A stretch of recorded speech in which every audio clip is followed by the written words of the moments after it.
Hello, everybody, and welcome to the ClassicWhoZone, the ClassicWhoZone, on this Saturday. And yeah, it's been a great start to the weekend. There's a few people out there trying to ruin it. If people are wondering what I'm talking about, well, yesterday John Barrowman posted up on Twitter, and I basically left a comment underneath his tweet, and he retweeted me, and unfortunately it's had a bit of a it's caused a bit of a circus, because the J-bots and the supporters of this era and people that don't like me are now going on to this post, and they're calling me every name under the sun, trying to get John Barrowman basically to remove the tweet and possibly block me. Hopefully John Barrowman doesn't listen to them.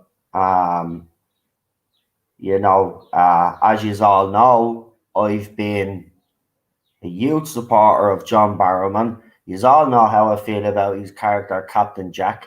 I've made no bones about it over the years running this channel, how much I actually think, whenever it's brought up about River and Captain Jack and whose story should be continued, I always fight for Captain Jack while everybody else says, oh, let's do River Song.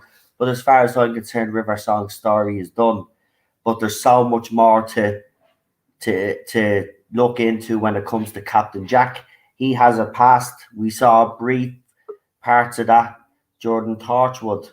So for me, Captain Jack has always been the character that I've always wanted to see developed more within the Doctor Who universe, and I'm a huge supporter of John Barrowman. Now, if you want to know what the tweet was in relation to, John Barrowman was retweeting, I think it was a video of a pastor. Now, I have seen this video of the pastor, and he was making some outrageous and bigoted claims. He was saying basically that gay people were child molesters and all of this, and pedophiles, and of course John Barrowman got very upset, and he wrote in his first tweet, he had wrote the C word, right? And I wrote, and he deleted the tweet. So basically my one was he put up another tweet, right? It's the same tweet that he was retweeting, but he'd added more words. So I wrote up and I says, oh, I thought you took down this tweet because because I was thinking you thought people might find this offensive, but I can actually see that you deleted it, added more words. I says, good man yourself, right? And John Barrowman replied back to me, and this is what he said. Actually, look. Why am I making a big deal out of this, right? People will say, will you stop? Everybody knows how much of a fan of John Barrowman I am. It's like, even that's the man, he has interacted with fans in the past. I never thought anybody within Doctor Who would interact with me because of all the stuff that's being said. So it really caught me by surprise, and I was blown away. And I'm sorry, I'm going to brag a little bit about it because, it was nice. It was nice. The fact that we've all been feeling shitty about Doctor Who, he hasn't had the best of time either. And, to see something like that, it made me day. I'm not going to lie. And I did get a bit emotional about it because, I fucking adore him, man. He's brilliant. We watched him and all on his journey I'm a Celebrity. And the only reason why I believe he didn't win was because he done his ankle in on that show. And I think he was one of the favourites up until he had done his ankle in. He was brilliant on I'm a Celebrity. I love him on Anthony's he's in because it's Barrowman. You know what you're going to get with him. He's going to put a smile on your face. So I wrote. So this is what I actually wrote. I thought you deleted your last tweet because it was offensive, but I see you just wanted to add a few more words to express yourself. Good man, shameful from this pastor. And he retweeted my tweet and he wrote on top of it, you got that absolutely right, JB, right? And of course, if you go in and look at that retweet, because most of you won't be blocked if you are on Twitter, and you'll go in and you'll see all the pathetic little J bots now trying to get John Barrowman to remove me tweet because I'm a bigot, I'm a sexist, I'm a racist, I'm all of this other rubbish. I just hope John Barrowman doesn't listen to them because I'm telling you that made me weekend. It's that they're putting a real pep in me step. I have to be honest. It was, and for me, it's like, it's someone from New Hill. So, it's only they're recent. So, I mean, and as I said, I think everybody knows that I'm a huge fan of John Barrowman. And of course, Lee couldn't sit by either. He had to jump in and say something and put the record straight. Because I'm sick of trying to defend myself against these people. And I would be ashamed if John Barrowman does listen to them and remove me tweet. I'll be gutted. But I'm half expecting it already. So, hopefully he doesn't listen. But if he does, look, there's nothing I can do about it. I will be gutted. But I'm not going to stop being the supporter of the man. I don't think he should be getting the hassle that he's getting anyway. I think it's been overblown. I think it was sorted out years ago. And the fact, you all know how I feel about that. I don't think he should ever have been cancelled. I think it's ridiculous. He's been through a lot. And then he goes and sees a post like that, a disgusting post like that, and then I just basically say fair play, basically fair play, and then you get these jealous people trying to tell this man that, no, this is the monster that you've retweeted. I ain't the monster. But there you go. Look, I'm not going to be able to change their minds. The only thing is that I hope that John Barrowman can see right through it. And yeah. Right. I just thought I'd start off with something happy, but it kind of went a bit yokey, didn't it? Because, the J-bots just couldn't let me have this little moment. They haven't ruined it for me. They won't ruin it for me. But it does piss me off that they're going on to John Barrowman after he's had to deal with all of that stuff. And then they're going talking shit about me to him. He doesn't need that, He doesn't need more crap. I'm actually, I was even considering deleting my tweet. But then why should I? Why should I? Haven't done anything wrong. But there you go. Right, let's get into this.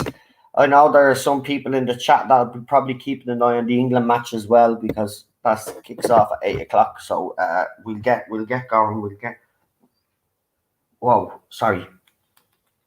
get going now. So we'll bring on our guest. So it's Planet of Giants, Real Super Doctor picked this. So I'm going to get it now myself, actually. So I better do that. That'd be a good idea. It'd be good if I actually fucking search the fucking thing, wouldn't it?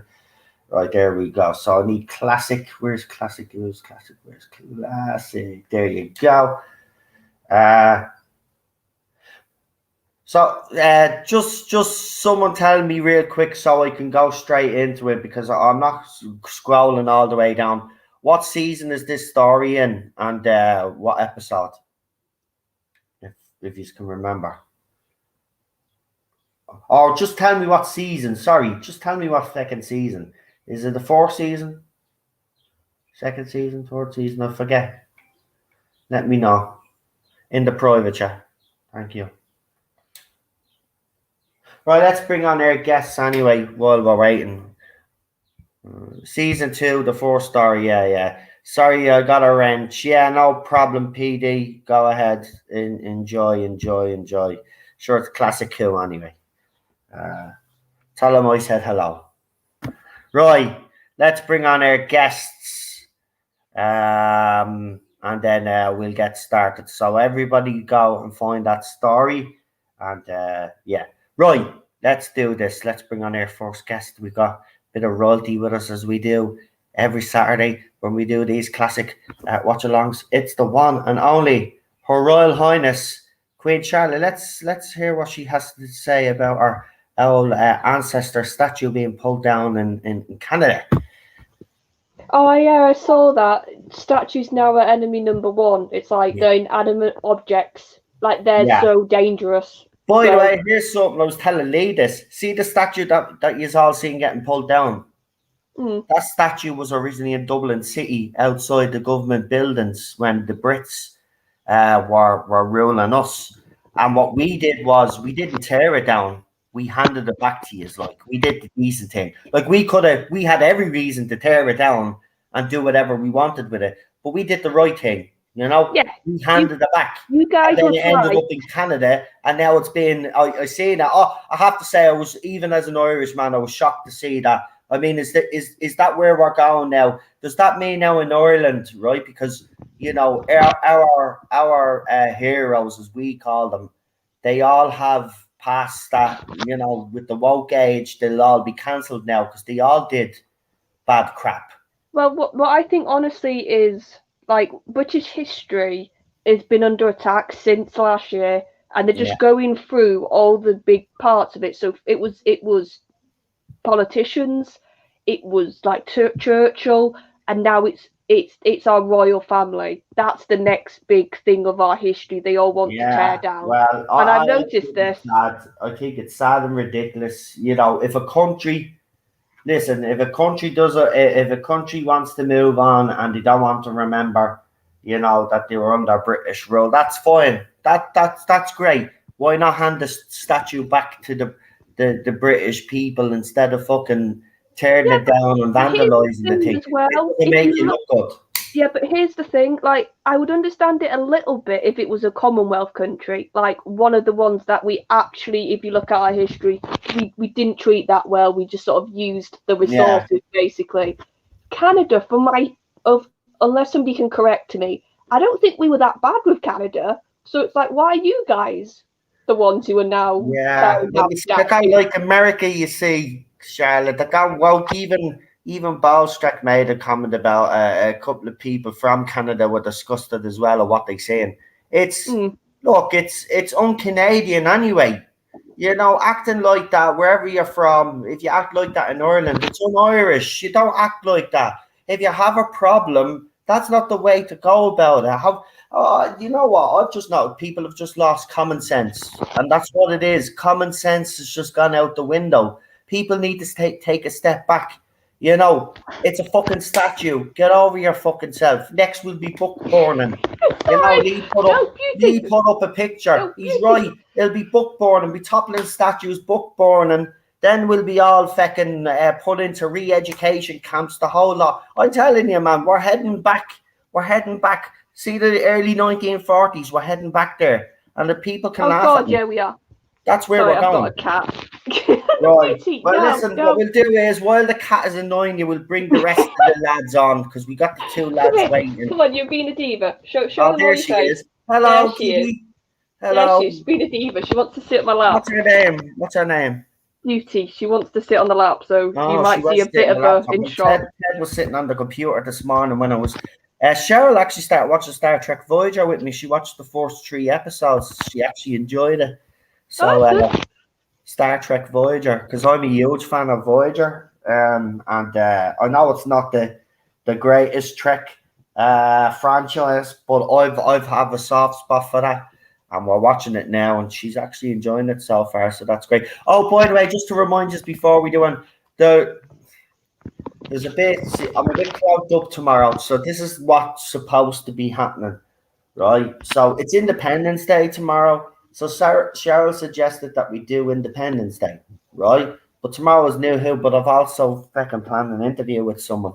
So I'll have to try squeeze the interview in, try squeeze New Who in. Oh no, and no, then no! Just do it on Monday, like you've done before when you're a bit busy on I could Sunday. do the Just do New it on Who, Monday. yeah, and we could do Independence Day tomorrow. Yeah, just do I still Independence have and to you do that interview. interview because I have promised that person that I do it because I've held off for a few weeks because of all the drama and I didn't want to do the interview with them and then them get crap.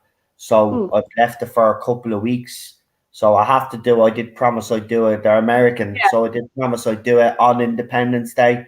So I have to do that. That'll be about an hour anyway, only. So I'll be able to squeeze. I might be able to squeeze all three in. If not, Charlotte is right. We'll do it Monday. But either way, I'll let you know. Right? We'll be still, as I said, Love Island's on now, so I'm going to be fucking streaming or doing videos. That's the thing. So you got you're free on Monday, so don't worry about it. Yeah, exactly. Monday night.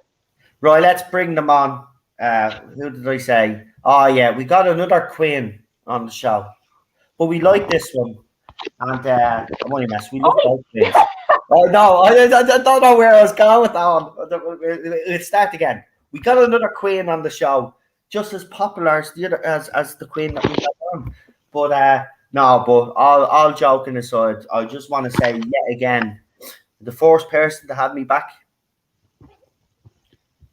is Lee. And you know what? I just He's our little dog. He doesn't have to though, but he does, right? Because he doesn't need that drama either, right? He doesn't need it. He could just simply say, "Well, fuck it, we'll ignore." But he doesn't. He's not gonna have that. Listen, I'd go in there and I'd start a big mad hoolie and say, and start off with them all, right? I could do that, right? But I don't want to, right? I'm sick of it. If they're that pathetic, right? If they want to do that, that's fine. I will be disappointed, though, as I said, if John Barrowman does block me. See, I think he would have done it by now if he was thinking that. I think so because it's been over 9-10 hours. Yeah, that's what I'm thinking. I think if he would have thinking, God, this is a bit too hot for me, I think he would have already done it. Now, not only that, by the way, these are the same fans, by the way. And John, I don't know if you're watching. I'd be amazed if you were. But if you are watching, John, just to let you know, these are the very same people that were saying that you needed to be locked up and you needed to be cancelled, mate. Okay? These are the very same people that I've been defending you against that are now coming and saying those horrible things about me. They've wanted to cancel you. They don't want Captain Jack in the Doctor Who universe. These are hypocrites. So please don't listen to them because I'm not the person they say that I am. And if you listen to this stream tonight, you will see that I'm not that person that they say I am. But I just want to point that out that the very people that are now calling John Barrowman stupid, I've actually put up a tweet just to show you, they're now calling him stupid for retweeting me. These are the very same people that tried to cancel him. So, John, don't listen to them because these are the people that don't want you in the Doctor Who universe. Basically, John, you're a useful tool for them. They'll use you for your sexuality and that's it. Whereas we actually care about your character. We actually care about you. They just want to use you to look good. And listen, they don't care about you the way we care about you, and we do care. We've cared. The recent incidents with you as well, that's all blown up. We've been supporting you from day one. Yeah. Because, as far as we're concerned, the past is the past. It was dealt with, and you shouldn't have to pay for past mistakes. Nobody should. Nobody should. What happened with forgive and forget? I think, this world has become very cold. It's like everybody out there that's attacking has never done anything wrong in their lives. Everybody has. Nobody is perfect. Humans are flawed. End of. Yeah, but they're attacking because they don't want to be the next one in line. Exactly. Right, listen, we could go on, and I'm sorry for bringing that up, but I just wanted to get that out of the way because it needs to be. I think I agree with you. I think right now we need to respectfully shine a light on this stuff. Yeah. Just sort of show the world what certain parts of the fandom have become, Like I said, don't rant at them. Don't call them names. Just put a mirror to it and just That's say, it. look. That's all I'm doing. I'm not even having a rant because No, that's what I mean. That's the way to do it. at this stage, I'm so used to what they're doing now. There's no point, I mean, it's just like it's just like, as they say, and excuse the pun here. It's like pissing against the wind. It's not a good, It's no point. No point, because these people are just going to keep attacking me. So I'll just look. At the end of the day, it is what it is. I can't change it now, and I never will.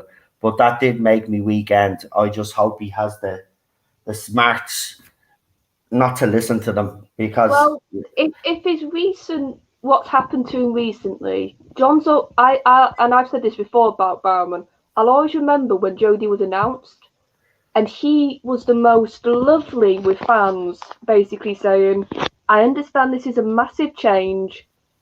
You've had the Doctor as a male for 50+ years. Give her a go." That's what he was saying. He wasn't attacking people. He wasn't calling them names.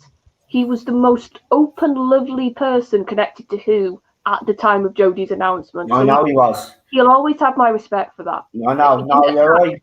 He was, and even though people have called him a traitor and I defended him that time when he started New Who, the Jodie's era, and people were calling him out, and I was the first one, and I was like, what he is giving out to John Barrowman for?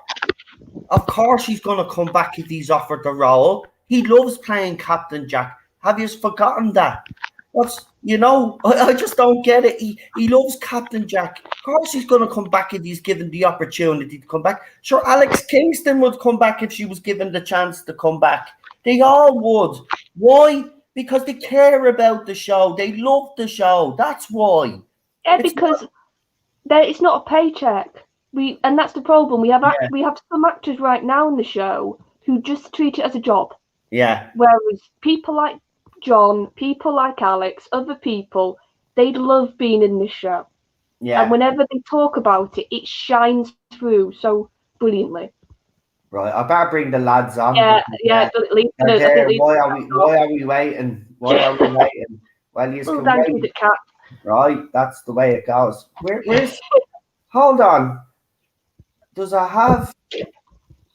I just want to ask the lad. Which site? Oh no, it does have. I'm nearly panicking there. I didn't think you had season 2 here. Right. It should. There it is. I have it. Right, I better bring them on because I've upset them. Money messing. Right, here he is. It's me good friend. And by the way, he just showed me something amazing before we come on. I'm not going to say any more, but holy shitballs. He has blown me away once again. Lee is just such a talented guy. And I'm proud to call him a friend. And you know what? As I said, the first one to have me back as usual. It's the one and only Problem being, I'm Lee, in love with the Queen's pussy. You're a legend. Yeah. She's a bit of a diva, though. She's a bit of a diva. Well, all putty toots are, aren't they? Really? Oh, that's beauty for you. Yeah. She's always a bit of a diva. Oh, by the way, if anybody is wondering what he actually means, he's talking about a pussycat, right? Just in case, What do you mean? We're a little weirdo. Do you have to explain that? Oh yeah, my God. Because we do. We have to explain this shit now. Honestly. Because everything needs to be explained to them. That's why Chris Chibnall did that in Doctor Who. Now, I will say, you've got to explain yourself to all it is after you.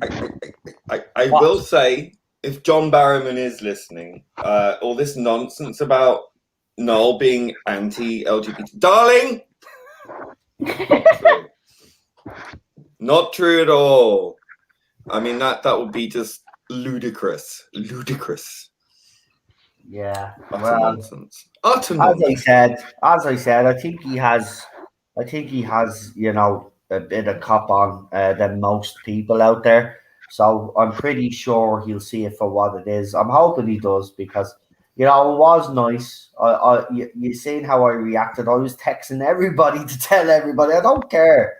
Right, it was lovely, and it made me day, and to have to have these people to try ruin it for me, and they haven't ruined it for me, and they won't.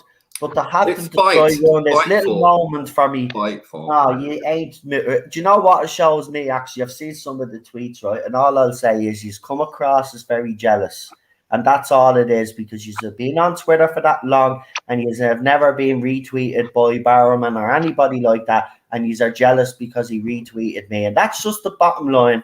It's jealousy. So throw yous our toys out, yous our pram, all yous want.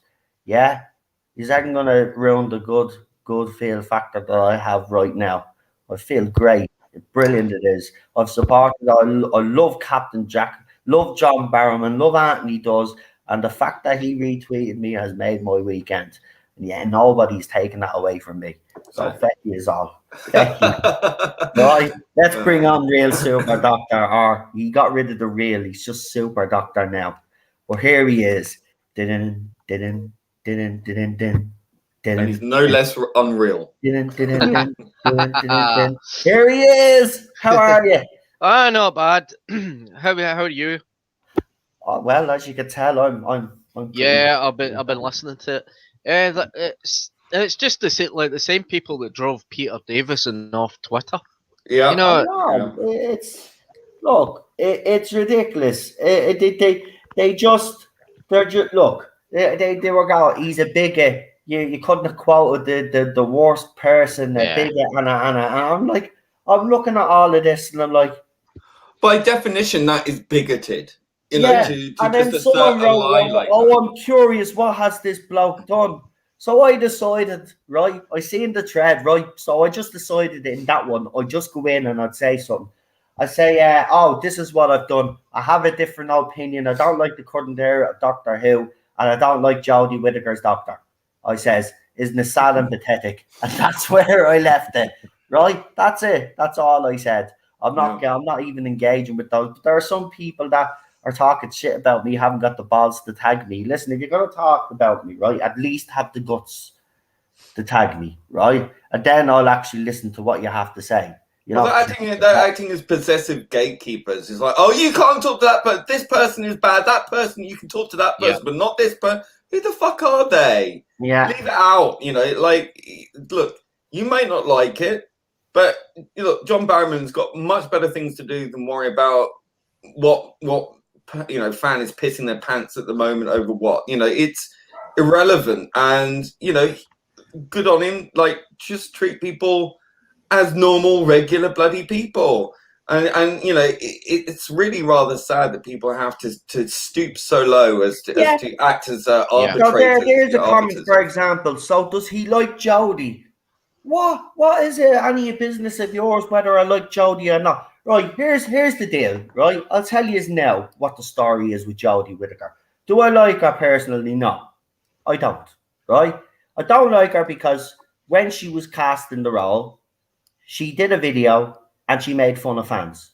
She also did a couple of interviews, right, where she said some not so nice things, right, that had upset fans, right? So she'd already put herself on the wrong foot. Then she made statements like that. She didn't research the role, right? Now, when I hear something like that, with a historical character like that, I think you should, with a show as legendary as Doctor Who, that you should have the decency to do a bit of research, the least you can fucking do, right? She didn't do that, right? Then the production team that she was working for didn't help, right?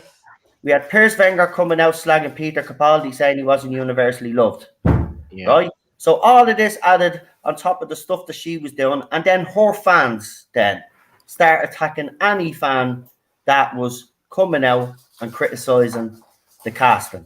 It was the wrong choice, right? We said it at the time, and we've been proven right.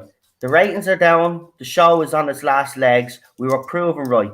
You can't get that trees or thick skulls, nothing we can do about it, right? He's a ran Doctor Who into the ground just like Chris Chibnall. Now, the show is on its last legs. See, Series 13 and those specials could well be the last if Chris Chibnall's not gone. So get your act together, right? You all know that Chris Chibnall is the culprit because you've all even said it in his posts that the writing is bad. So why don't you start coming out, criticising him, and we might actually get something done decent with the show. All right, Whittaker is gone either way. She's had enough, and rightly so. I wouldn't work for that man. Well, yes, and also this is one of the few things I actually do have sympathy with her about. She probably thought this would be a 3-year gig. She probably thought, I'll do 3 years, I'll get exposure, I'll be out, I can move on.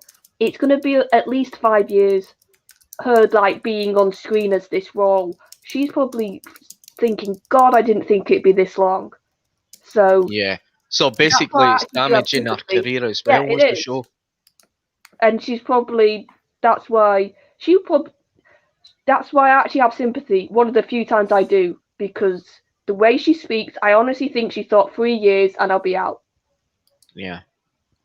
But because Chibnall is lazy and can't do anything, and his production team can't do anything, it's going to take at least 5 years for her run to do its course.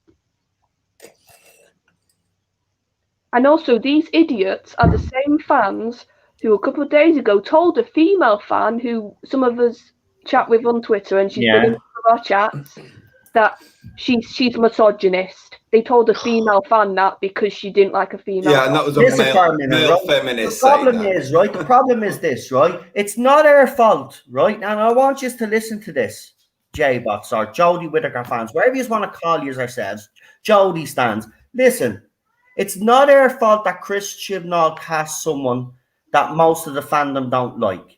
Now, I know you don't accept that and you think that she's universally loved and all of this and she's universally popular. That is just not the case. And the facts back it up. Now, if you're asking what the facts are, they're the ratings, right? Don't be giving me this, that TV habits have changed. When you can have a show like Line of Duty banging out 11, 12 million viewers a fucking week, right? It can happen. Now, EastEnders is gone to shit, right? People say there's other shows. I know why EastEnders has gone to shit because I've watched a couple of episodes because I couldn't believe what I was saying because Cheryl says, you have to watch this, right? I says, I haven't watched EastEnders in years and I'm not going to watch it. It's gone shit. She says, no, you've got to watch this. Now, she started getting into it. She stopped watching it now. She has actually stopped watching it and she was getting into it, right? I sat there and I watched 2 episodes with her, right? They have literally inserted woke language into the way East Londoners talk. And it doesn't. If anybody knows East Londoners, right, especially people from the UK, they do not talk the way they talk on EastEnders now, right? Especially the working class. First they start saying it was Euro 2021. It was Euro 2020. Oh, the football's on. That's why they're. And in the very next paragraph, it turned around and says, in the very same article talking about the ratings plummeting, they turned around and say, well, there was no football on that day, but it only got 2 million viewers, right? The reason why it's got 2 million viewers is because you've added an agenda to EastEnders now. You're not doing real life anymore. People do not carry on like that or talk like that in real life.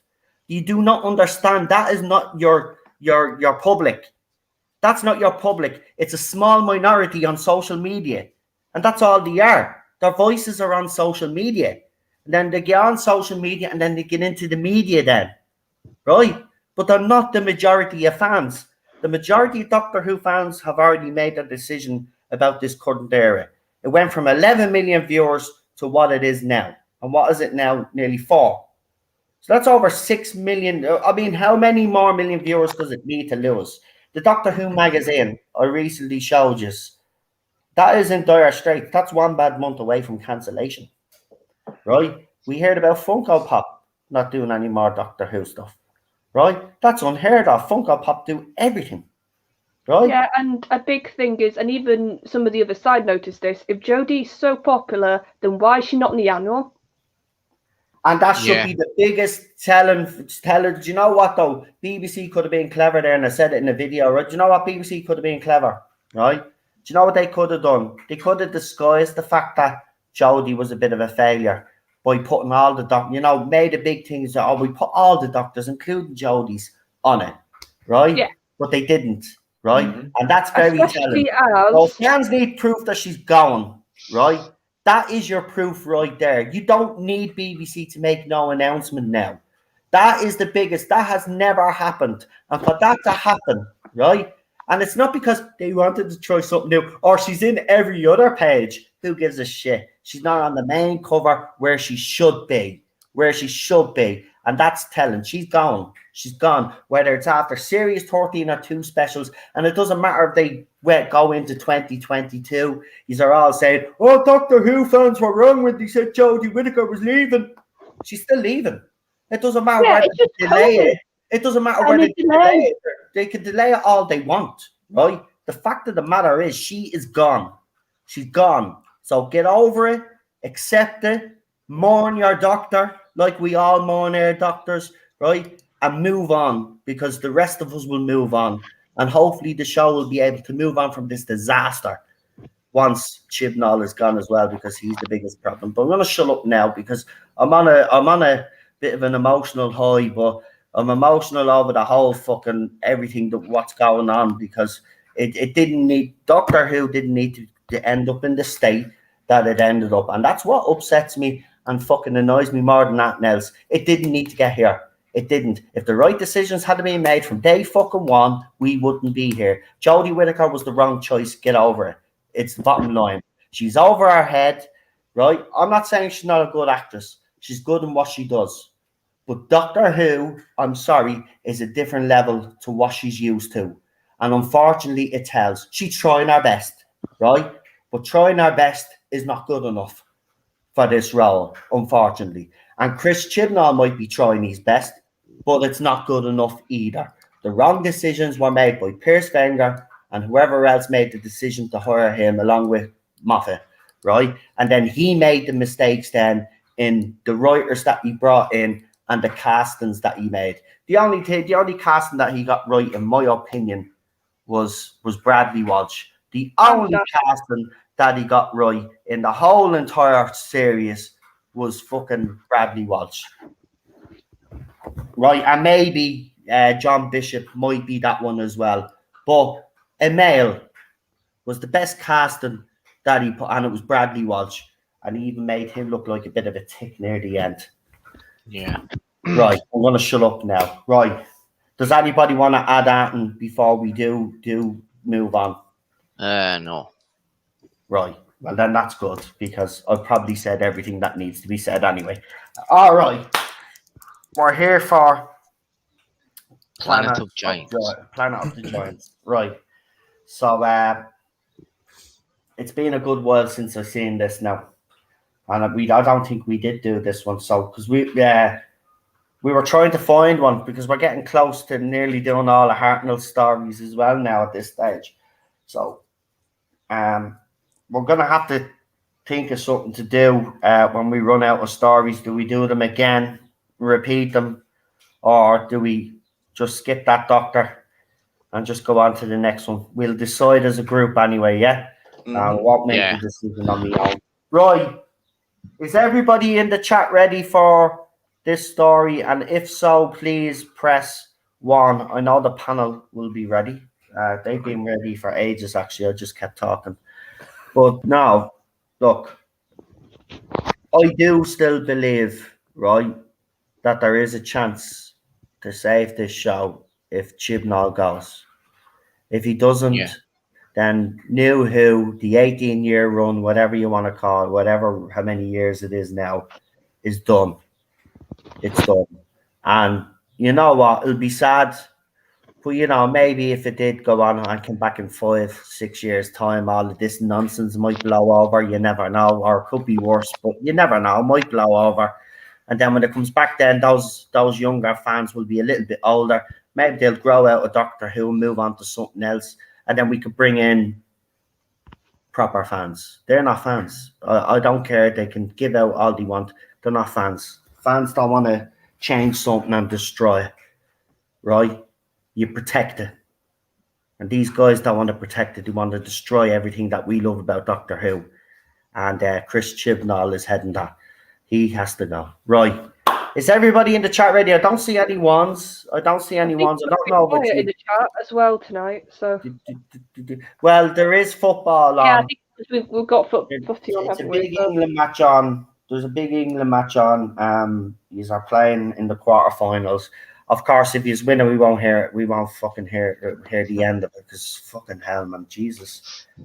Oh man, even after he's beat the last team, it's coming home. Football's coming. Shut the fuck. We still have 3 games. No, just to be fair though, the whole us and Germany thing, it's you don't understand it unless you're English. Oh no, I do understand it. I do understand it, even as an Irish man, because we used to laugh at you every time you played Germany, because he's always big as ourselves up, especially in '96 when he's got knocked out.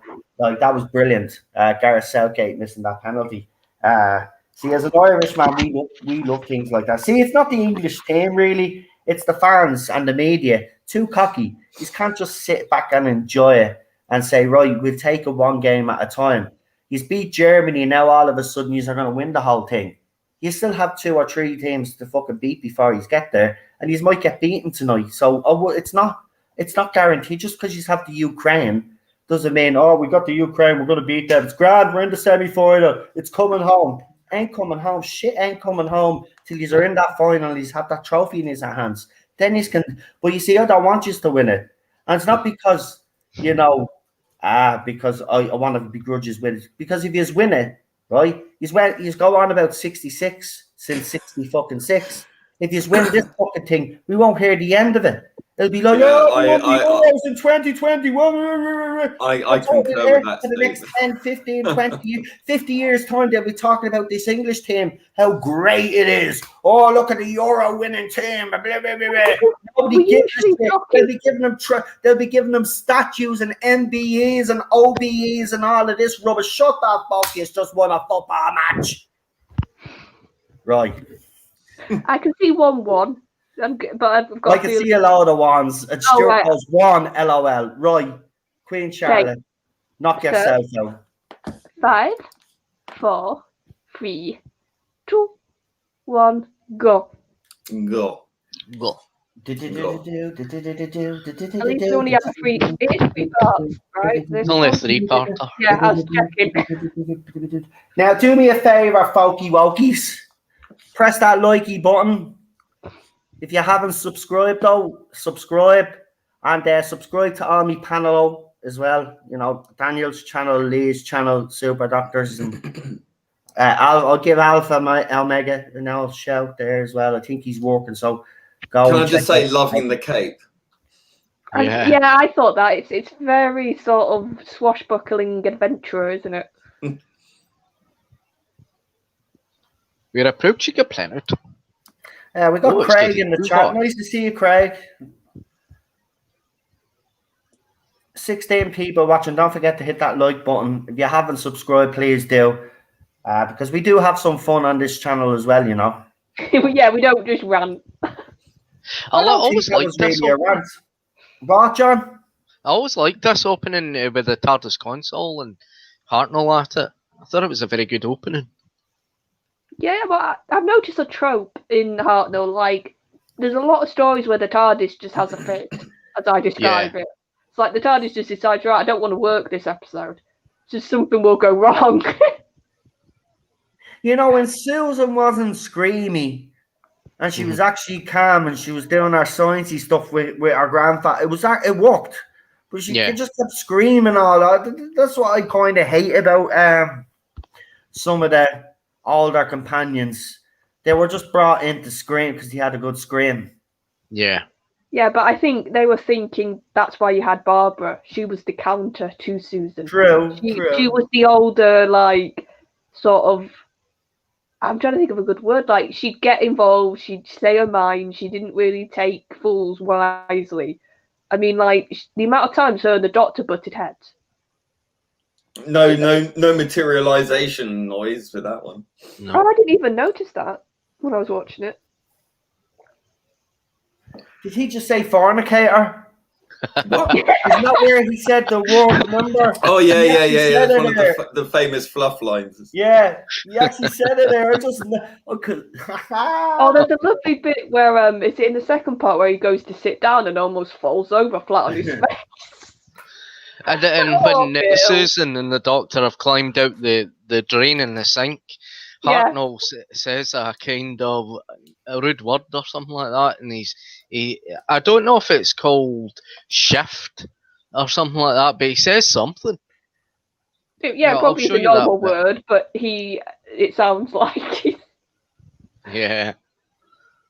Do you know what though? They don't get the credit they deserve though, because remember, the reason why there are some mistakes in it is because they did do them in one takes. yeah. You know, like now today's actors, including Miss Whitaker, she would have a couple of takes to get it right. Whereas these guys here, they only had the budget literally for one take. That was it. Yeah. Plus, as well, like some of the later classic doctors said, yeah, we might have got more time to practice, but we still had to finish by 10. So it was just like, once you got near to that point, you just canned it, and that was what you filmed. That's it. So it must have been really frustrating to the lead actor, especially William Hartnell, who had got himself into the role in that, and you know, it's when they've got a very limited amount of time in which they can pull off a scene. I don't You think know, William Hartnell ever recovered after the original team TARDIS left. no, No, he wouldn't have. Recovered after they all start leaving. I think that he got so used to having them, they were family to him. You know, even Yeah. though he was that grumpy old man to them and he could be offensive towards them and all, they loved him just as much as he loved them. And I don't think he ever did. I think when your woman that played, when Carol Ann Ford left first, and she left first, he was gutted, devastated, because you know they did have, you know, we did say he didn't at first. He wasn't very nice to her because you know he was trying to get her to be sensible and stuff. But he adored that girl just like he adored the rest of them. I don't think he ever recovered after they left. Can I just say, wearing a cape and having a console full of levers, probably not the best idea. You like catch and pull on stuff, wouldn't it? You just don't know where you'd end up. And at his age, you could probably like do his hip in if an accident happened. Oh no, that's something I've noticed as well to do with the classic. Why wouldn't the scanner?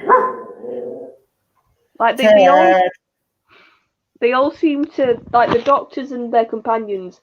It obviously in modern one they get close, but there seem to be in the classic some doctors that got incredibly close with their whether that was one companion or like with Bill, he's set up a free here, because it's like with Pertwee. People said like that really devastated him when Joe left. Like he loved being with oh, I forgot the actress's name. That's horrible. What's her name? Katie Manning. Yes, he adored Katie, and people said like when she left, there was a visible like difference in Pertwee, and the way Fraser talks about him and Pat. It's like he sort of said, yeah, we all sort of wanted to go at the same time. We didn't want to sort of leave in bits. We wanted it to be us all deciding almost we'll go when we all get fed up. And with this scene, you can see the TARDIS windows are open. Yeah.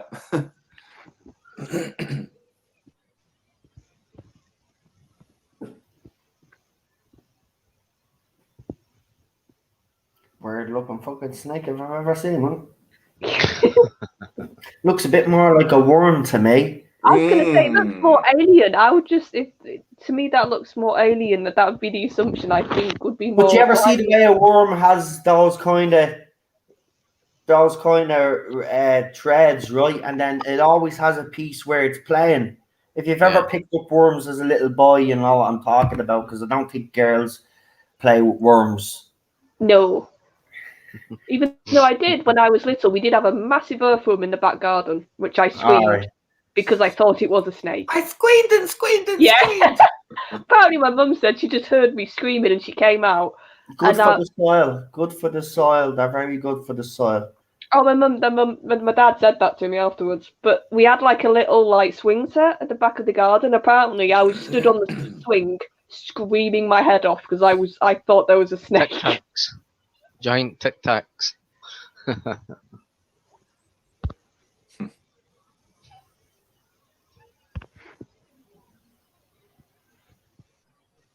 Good looking prop.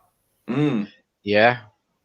Just to wait till you say. see the fly. I mean, the fly is amazing. Yeah, because I was looking up. I had a quick look at the Wikipedia page for this, and apparently they wanted to do this story in his first season, I think it But- was meant to be Yeah. one of the first, wasn't it? I think. but Yeah. the effects they basically couldn't do it, so that's why it was a season 2 story for Bill. But they planned to do it in his first one. I think it was meant to be the first story. Oh, that would have been interesting. First, instead of an unearthly child. Well, the unearthly child cavemen sort of story was an afterthought, really, wasn't it? Yeah. And to think And it how would have been a iconic completely that's different become. cast. Yeah, that's odd to think how iconic like it is the unearthly child now, and to think this could have been instead that first thing we saw of Doctor Who.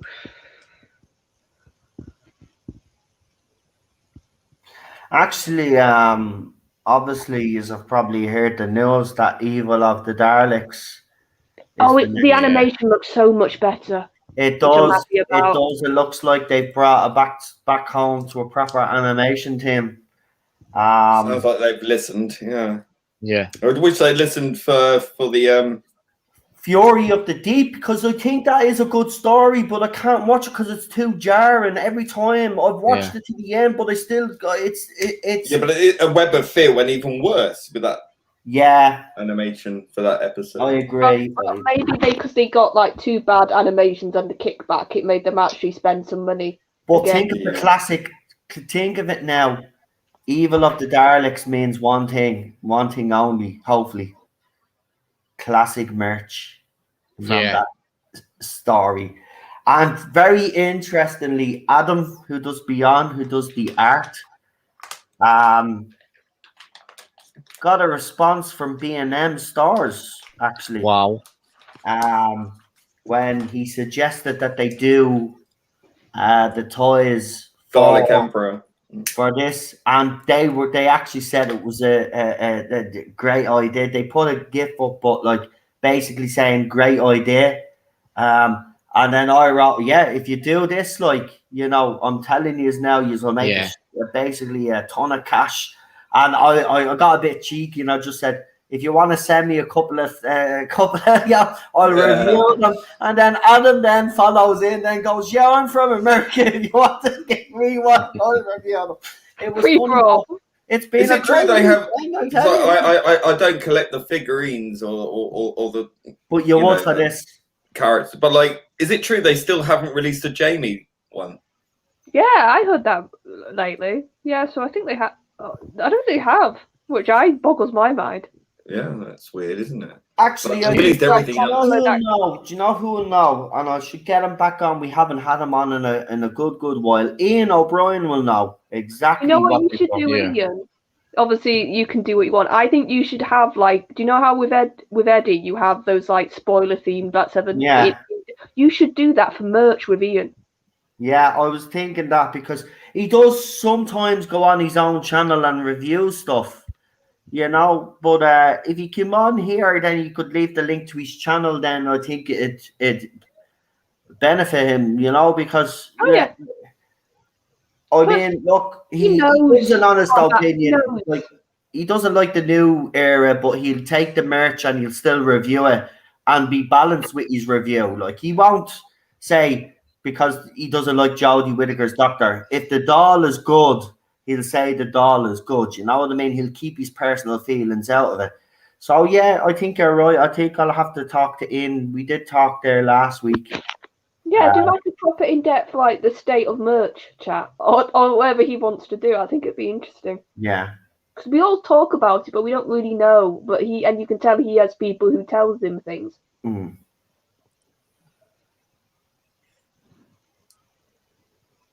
Yeah, it is a good story, TARDIS time.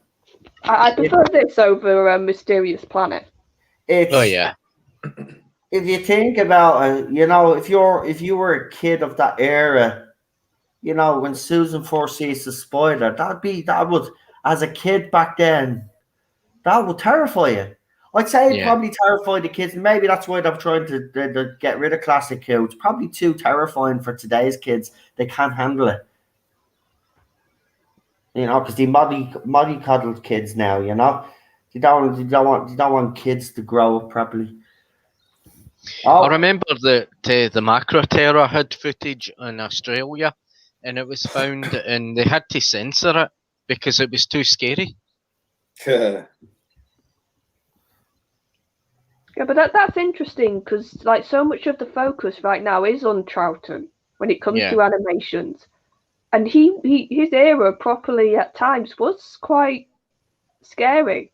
Like not like in the horror sense like we got with Tom's era, but it was almost like a suspense sort of thriller scary thing. And then, like I said, it wasn't Tom's sort of horror, but it was its own sort of type. Because if you think about Two, like that story doesn't pull any punches.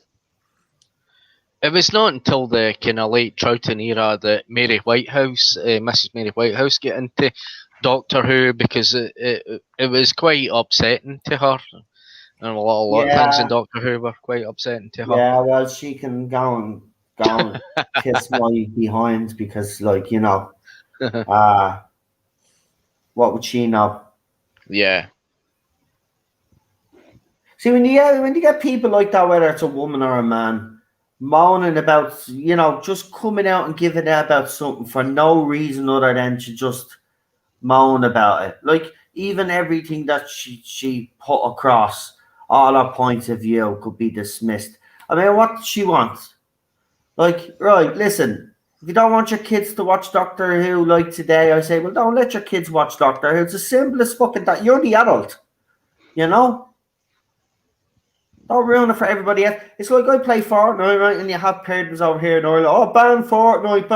Well, your kids shouldn't be fucking on it anyway because it's a game for over the age of 12 because it's got violence in it, right? For starters, right? But you're letting 5 and 6 year olds playing it, and then you're giving out the game should be banned because there's a load of adults on it. Well, your kids shouldn't be on it. You're a bad fucking parent. Get a fucking grip. And let everybody enjoy the games. Like those people that give it, oh, look at those shooting games. Oh, Grand Theft Auto was bad. You shouldn't be. Smoking on a TV show for kids. Morons. The games are over 18. You go out and buy the games for your kids.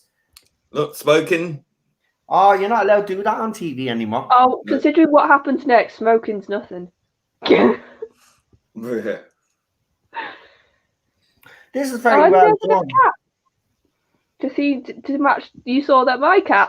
We've got a cat in the episode.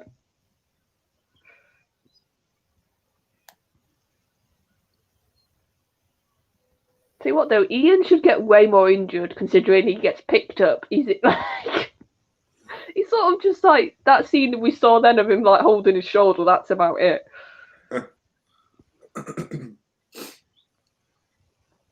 Yeah, those matchsticks will be like flying around all over the place. Yeah, he should get like if he's been fallen from that height. Yeah. He should at least have a bit of an injury. I think that story's got an amazing plot to it. It really has. Well, it's sort of like I think somebody said in the chat this inspired Honey, I Shrank the Kids. It's like that like trope that now it's become a trope. But when this was broadcast, it wasn't. And it that's all Tales of Lilliput stuff, isn't it? You know, that's where it originates from. Yeah. Yeah.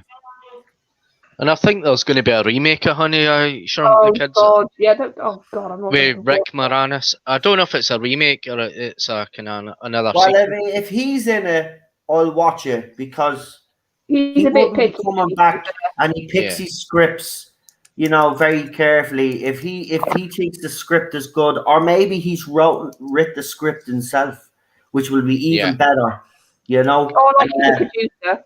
You never know. I think the saddest thing. Listen, I said it last year when he got sucker punched. When we seen that video, that's when I said we had lost it completely as a society. When a man as kind as him that gave up his Hollywood career because his wife had passed away to take care of his kids, to be the father, to step up, right? kept away from the limelight, right? Walking down New York and get sucker punched by someone. Now I even said it. That was a sad day for society. That was when I said we truly have lost it completely. You go and attack a good, kind-hearted man like that, then there's no hope for society. That is disgusting. So look, I seen him in the Ryan Reynolds ad. Did you see him in the Ryan Reynolds ad? Ryan Reynolds brought him on an ad. I've never let the word cunt to exist. For his telephone company, and it's one of the funniest fucking things you'll ever see.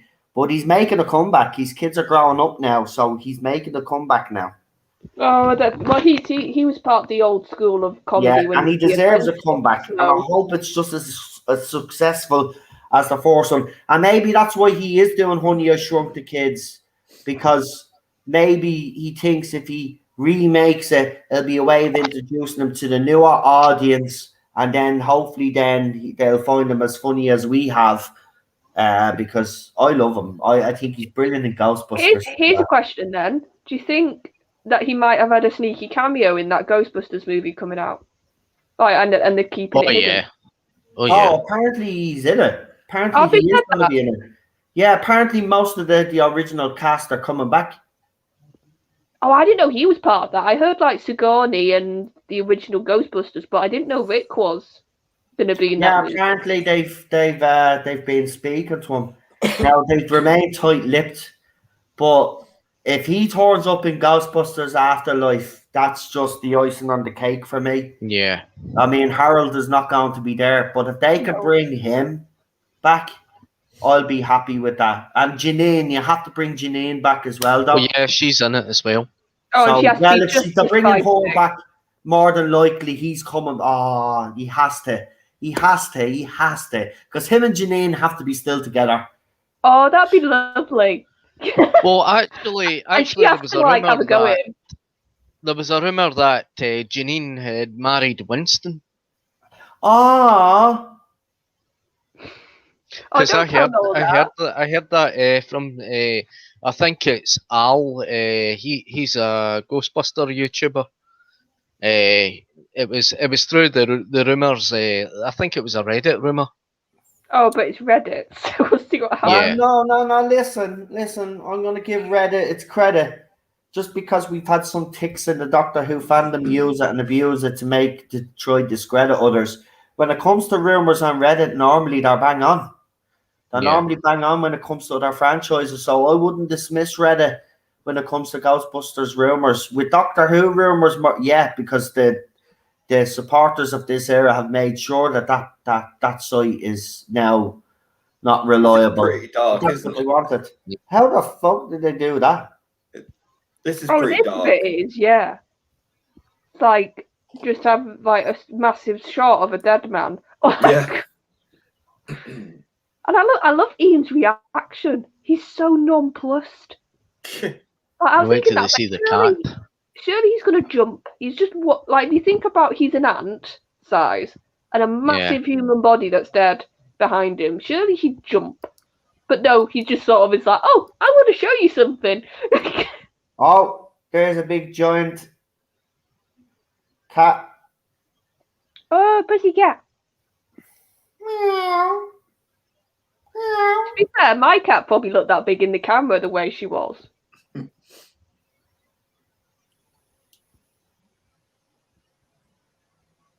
Considering the last time she was on camera, she hit me in the head with her tail, so she was quite good for her today.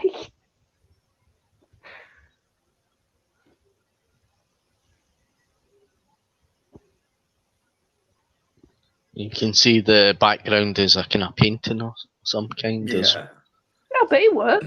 But on it does work. Flickering tube TV back in the 60s, you pick out as much detail as we can now.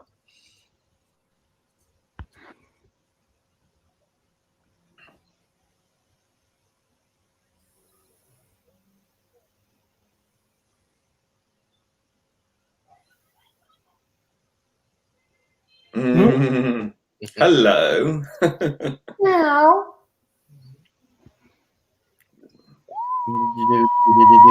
Next episode. He's faced Daleks, Cybermen, you name it. Well, not Cybermen at this point, but like he's faced them all. But then it's a cat.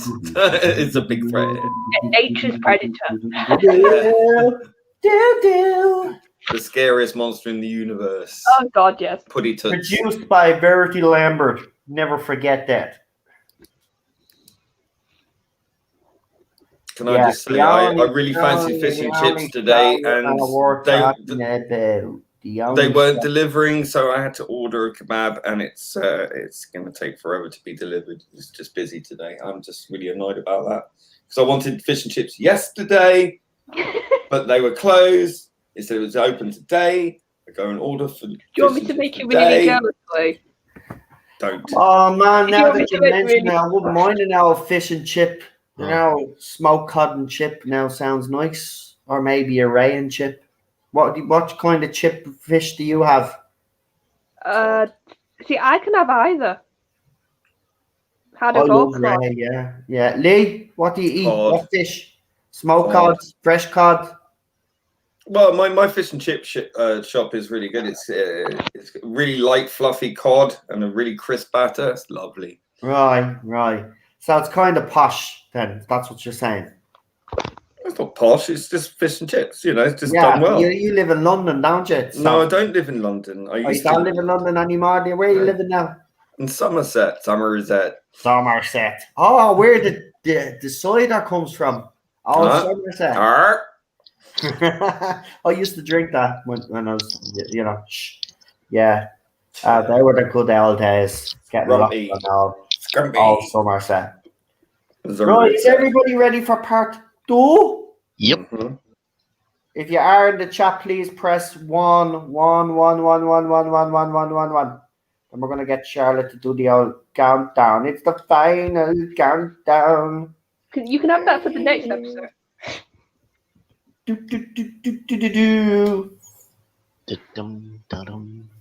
Press 1 in the chart. Please press 1 because if we start without you and then someone starts moaning, gravy on chips. I do like gravy on chips now, but I do prefer curry chips now. I do curry sauce. Curry sauce now. Oh, just curry chip.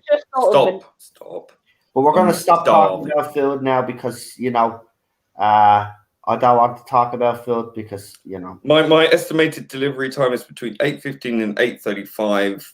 And it's already 8:12. So, yeah, it's still saying preparing. Yeah, well, it'll be grand. You'll be eating, and the rest of us will be thinking of food until we finish this. So, like, you be quiet. Right, Charlotte. You ready? Yep. Knock yourself off. I don't mean literally knock yourself off. Oh, you're sexist anyway, so you can say that. 5, And 4, 3, 2, 1, go. Go. And everybody will take a timestamp of that little bit of the clip. And then it'll be played over and over again. Oh, Noel gets called out. Sexton's on his own. Yeah, but that's even if they want to acknowledge me, because I'm one of those I'm part of the gender that's supposed to love the current stuff, and I hate it. So. Yeah, because you're not fooled. You know what Doctor Who is, and you understand it. Oh, grandfather! Oh, it's a big pussy, grandfather. It's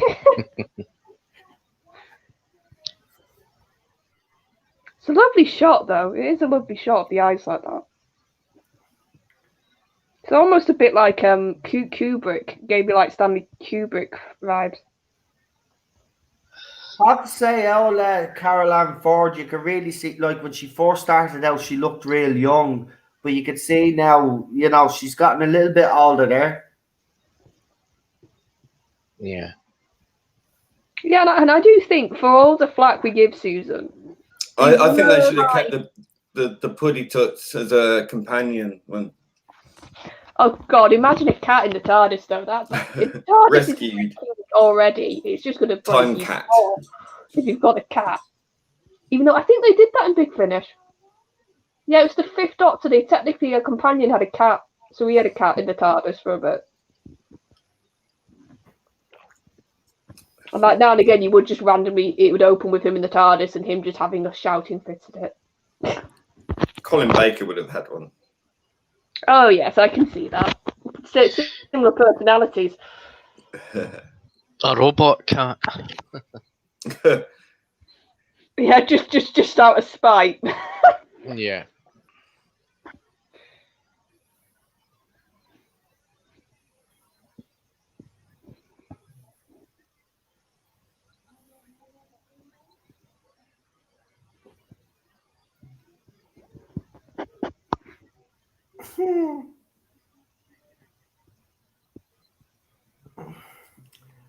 I do think now, like I said, now I've watched more of Bill. I think, oh God, I always forget the actor's name. Like as you, in New Who, what's the actor who plays him in New Who called again? David Bradley. Yeah, I think Bradley gets the indignant well. Like Yeah. when Bill's like in his sort of I'm not happy mode, I think David did that quite well with his portrayal. Sort of you can see the similar sort of, like I said, grumpy, indignant sort of vibes. Yeah, someone literally wrote into the John Barrowman wrote, dude, relax, Pride Month is over, you can stop pretending to be not a bigot. I don't listen, fact of the matter is I think Pride is a lot of bollocks because it doesn't truly represent the people that they claim to represent. But I'm not pretending. Companies and people like you pretend. Pride is corporate. It stopped being about pride. It's become a tool of supremacy. I think it's very gloaty. It's very it acts triumphalist and it's gaudy. It's very corporate, and the fact that all these corporations are putting rainbow flags. That's exactly what it is. That annoys me so much. Yeah, I actually put it up. It says now that Pride Month is over, watch the companies as they take away all their banners, their flags, and stop pandering to you all. Open your eyes.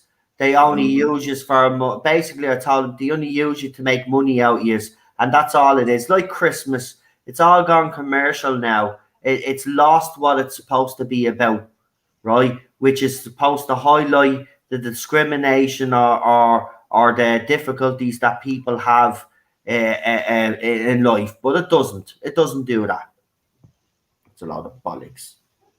Yeah, and that's what made me laugh. Like the tweet they're all going ballistic about is you calling out something that they all scream they don't like. They're hypocrites. Like, look at the tweet, you idiots. I know, they're hypocrites. They're just hypocrites. Yeah, they're projecting their own bigotry onto me. They're all bigots. They're the bigots. Even Eddie is just at the putting something up there. It's like he wrote, like, they're literally calling someone a bigot by literally being a bigot yourself. That's what he's wrote. Like, he's even coming out, and he doesn't get involved in any of that drama. But even he's jumping to me defense here. Like, they're just sad. They can't even let me have this little thing they want to ruin. But as I said, they won't, because it's already done. You know, he's already done, responded and stuff. So I'm happy. Let them, little sad idiots. They'll get fed up tomorrow. They'll find something else to scream about. Well, they could scream about this. I'm going to be talking to John Barrowman to see if I can get him on the channel so he can scream about that. Oh, imagine that, if you did. Well, we'll see if I can make it happen. Oh, a car's pulled up outside. Hey. Your ratings will just go up. And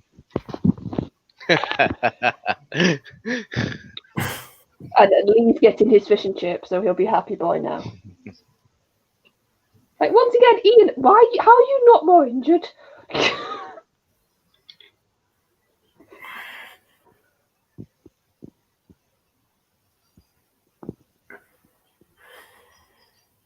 Plus, as well, I always like how it feels so natural when they do separate with these three. Yeah. Sometimes in other runs, and this is just a general in Classic, they've been guilty of it, and in New Who, It just feels a bit like the plot needs them to be separate now, so they'll come up with a reason. Whereas with most of these stories, it feels natural the way they do it. It really does. What are you growling at? What are you growling at? We're trying to watch Doctor. What are you growling at? Well, who's upset you now? What? Who's upset my little puppy? Come here. Oh, come here. Who's upset my little dog? What? What? What's wrong with you? Want to say hello to everybody, Teddy? Steve? Want to say hello to everybody? Yeah. Is the other dogs upsetting you? Is the other dogs upsetting you? Is that what it is? Is it? Do you want to tell everybody to check out your Instagram and your channel? Yeah. Oh yeah. Apparently, Ted has over, if I'm correct in saying, over 170 followers on Instagram for the last. Actually, no, I think it's more now. But he's had to get loads of Instagram followers, didn't you, little puppy? Yes. Oh, because he's cute. Because he's a cute little doggy. Oh, I know. You should see him right now. He's sitting on his daddy's lap. Isn't that right, Like, Daddy, let me be on camera. I need. My people need to see me. Do you remember that he'd bark to be put on camera? And you'd pick him up, and he'd be like them. You could see if a dog could smile, he would smile. It was lovely. Yeah.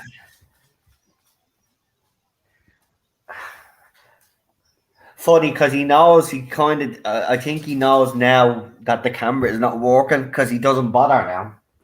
Ah.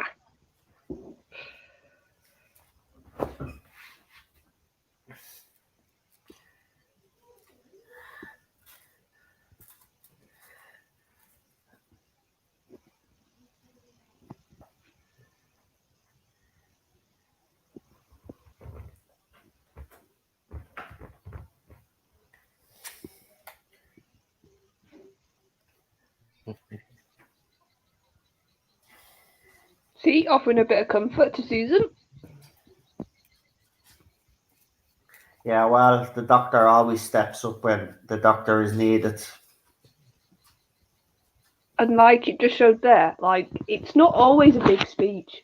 It can literally just be to hold a hand. Exactly. Like hold somebody's shoulder or give a bit of a hug. Like the doctor, obviously it varies with incarnation. Like famously Capaldi didn't like hugs and didn't like, whereas Matt. But he's still there. But hold on, we have to point out though, even though he didn't like giving hugs, right?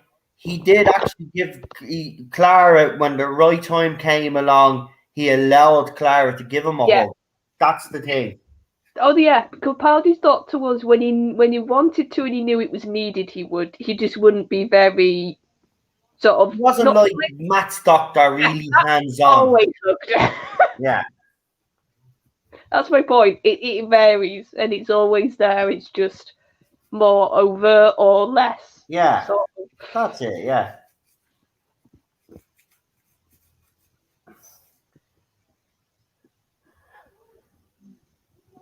No, it's peanuts, you fucking idiots. Peanuts. Those are quite obviously peanuts.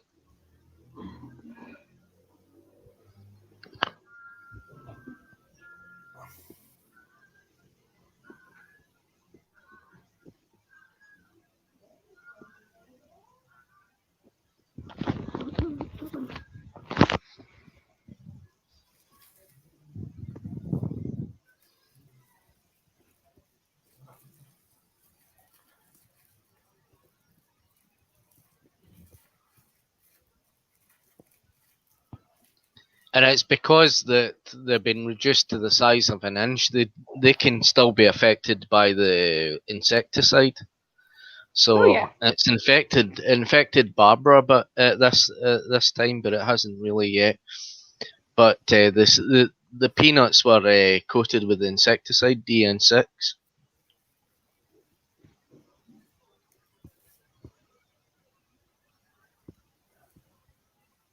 Yeah, and that's the thing. Like Barbara is naturally inquisitive, so it would, of course, she'd pick one up. So it's a clever way for her to get infected because it suits her character. They're keeping her in character. Like Ian's the cautious one. Ian's always the one who's a bit like, let's be careful. Barbara just sort of, because she's a history teacher, and she's sort of a bit more naturally inquisitive. She's more likely to touch stuff and to get a bit closer. It's great, this story, because it's all well plotted out. I mean, Yes. this is a great story for It's engaging everything as all well, coming together.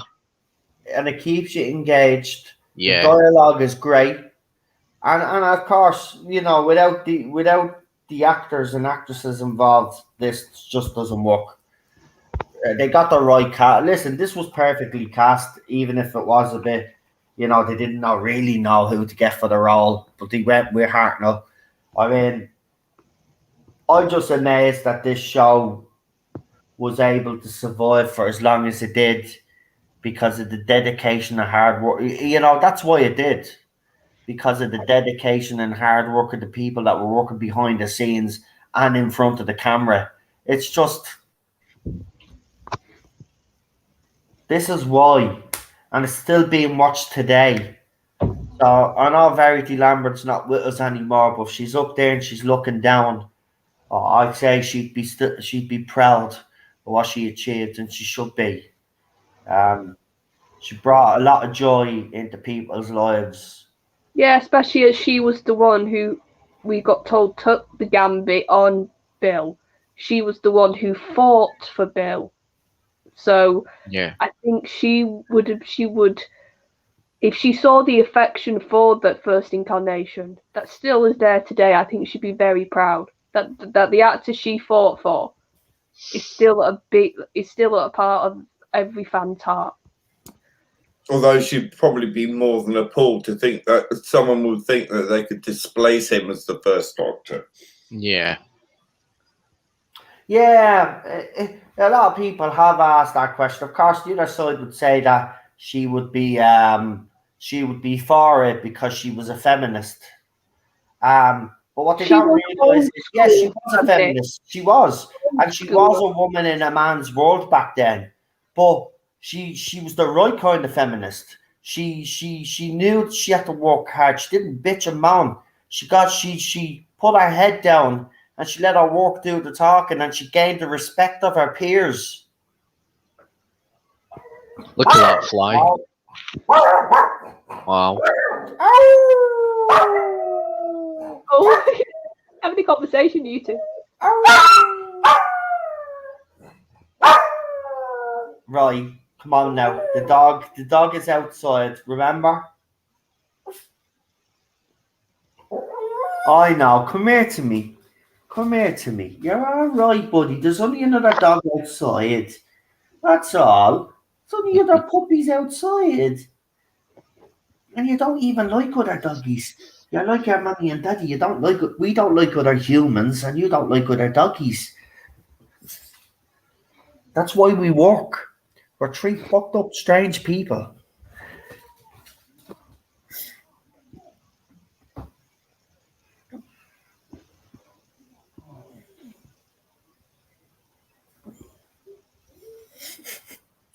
I haven't done the howling thing with him in ages.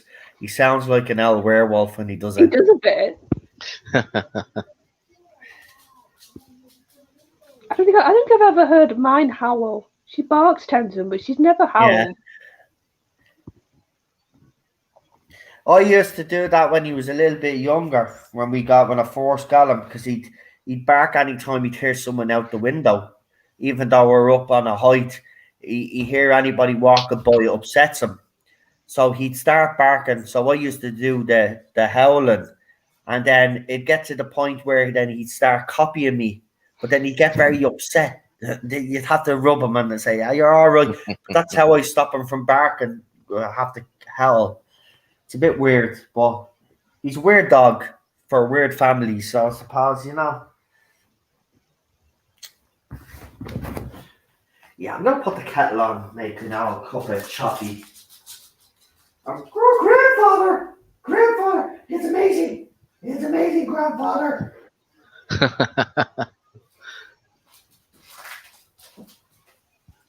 I have to say the sets are amazing. I mean, I was going to say, it's not just the insects, it's the actual sets, isn't it? yeah, And I think it works because they're not that complicated. They think Yeah. they clicked that we want to do this right, it has to be simple sets. So we can really do well with the props we do have.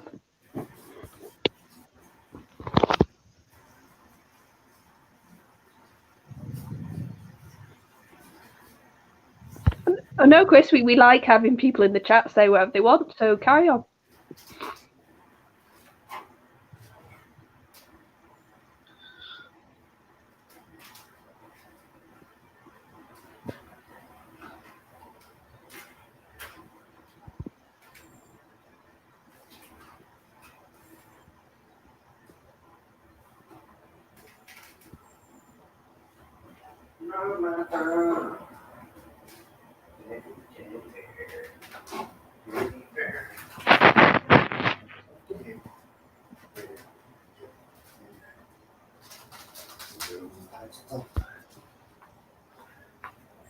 Of course I'm sure. I love the fact that, sorry, that's my voice. I love the fact that you do the voices, you turn them American. when the British actors. For feck's sake.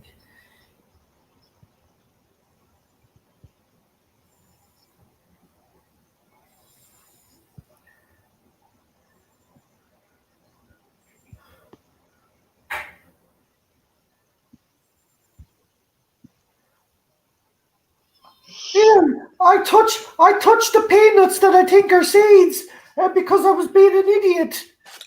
Touch the penis. Peanuts, I said.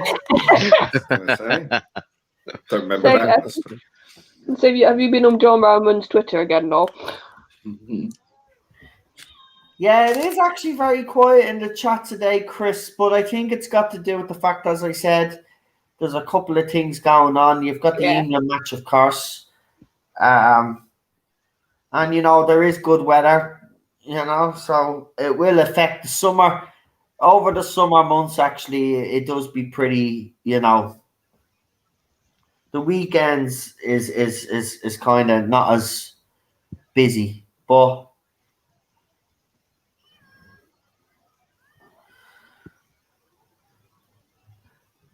sure, been doing it long enough now. I kind of know the trend, how it goes. It'll pick up again now in about a month or two. Oh, by the way, I do want to add that TV. What is the name of the place? The one for spoilers, TV Zone UK or something. Oh yeah, they do articles, don't they? Yeah. Well, they have actually come out and confirmed something that we were talking about. I just have to remind myself again what it is. Hold on, I've got the information. I might actually do a video on it so I can remind people and put the original video so I can show people. But more hate, great. Oh, who cares, man? I was gonna say, just don't look at it, mate. Just let them scream into the air. So, listen to this. They wrote, there are whispers, I repeat, whispers, that some Doctor Who Series 13 promotional content will premiere during around one of the major sporting events this summer. Not tonight or imminent future. Don't get your hopes up too much. This is no way confirmed. So we did actually say that there would be a rumoured announcement during the Euro finals. Now, if I was to use me logic here, I would probably say that's not going to happen. More than likely, we'll get it later in July because we got the Olympics coming up. And maybe the night of the Olympics, final night, or maybe when the Olympics start, you might get some sort of information about Doctor Who. Well, I do honestly believe, because look, my sources have proved time and time again that they've been right so far. So I'd Well, like it to be the Euros. I thought it might have been Wimbledon, and there might be still a chance because remember, Wimbledon is going on right now. We've got the Euro finals and we've got the Olympics. Three yeah, big major events happening in the summer. One of those is going to be used for Doctor Who, I'm telling you now. So you just got to figure out which one you think it's going to be.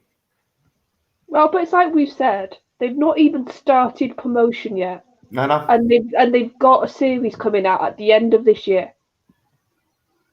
So they have to start at some point. So if some people, I can see them maybe doing like a 1 minute trailer. Some people are sort of guessing right now, but They I will saw do some something people like that. are saying Yeah. that might not even happen because of how much they are behind schedule. So we'll just have to see, like you said. Either way, I don't look. Either way, all I want to hear is that she's gone and he's gone, and then I can look forward to the future with a bit of optimism as a Doctor Who fan, because right now we have none. Next episode is called Crisis. Crisis. So yeah.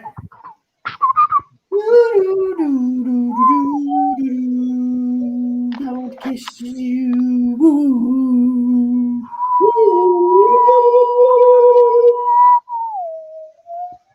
Sorry, guys. We just like whistling and doing the woo. Yeah, it's just a kind of habit.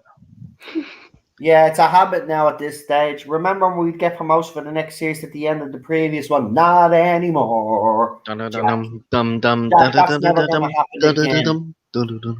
Never going to happen again. Right. If you are ready for the... What, is this the final part, isn't it? Yeah. Yeah, Right. final part. Right. Can I just... I just want to say this. Fair play to John Barrowman. There are actually people, because they're sad little individuals now, because obviously he's not reacting to what they're saying about me. Someone basically called him out or basically tried to say that he sexually harassed people. John Barrowman has blocked them, and I think that's what you should do, John, Mr. Barrowman, wherever you like being called. You're fabulous, right? So don't be listening to them. Block them.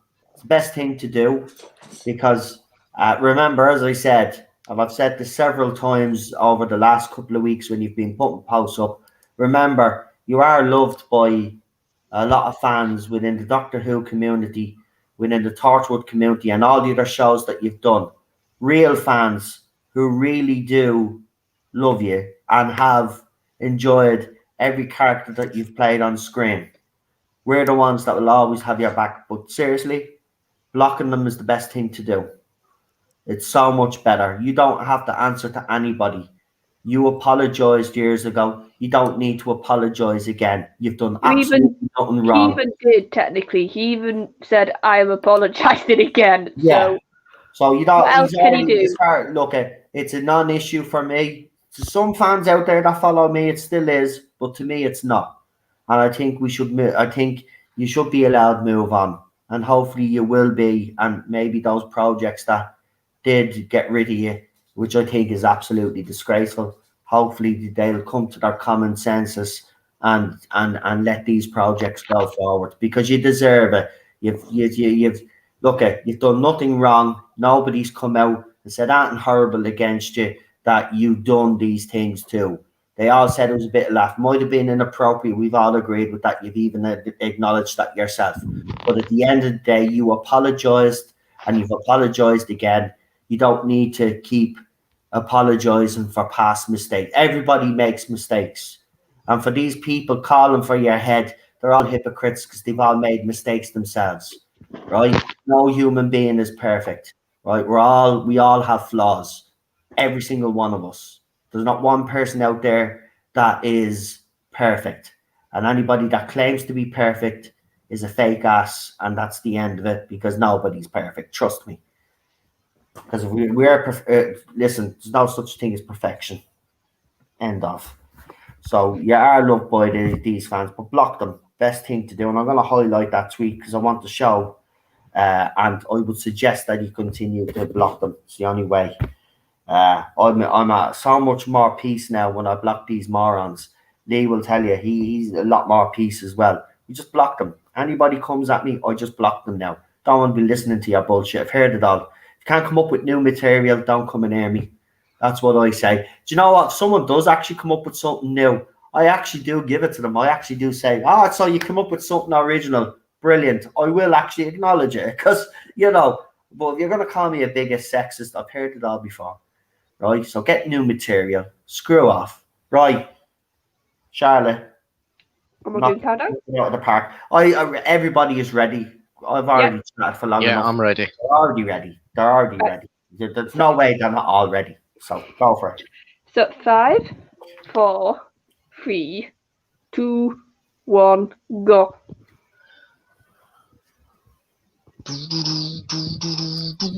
Go.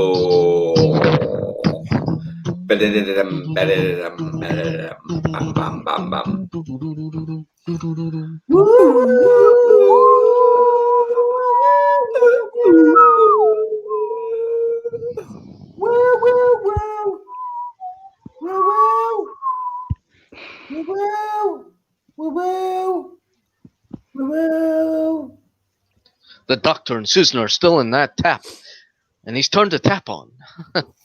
Yeah, I love the way they're describing what we can see on screen. Someone thinks I'm a dog. Oh, that's a cute dog. Oh.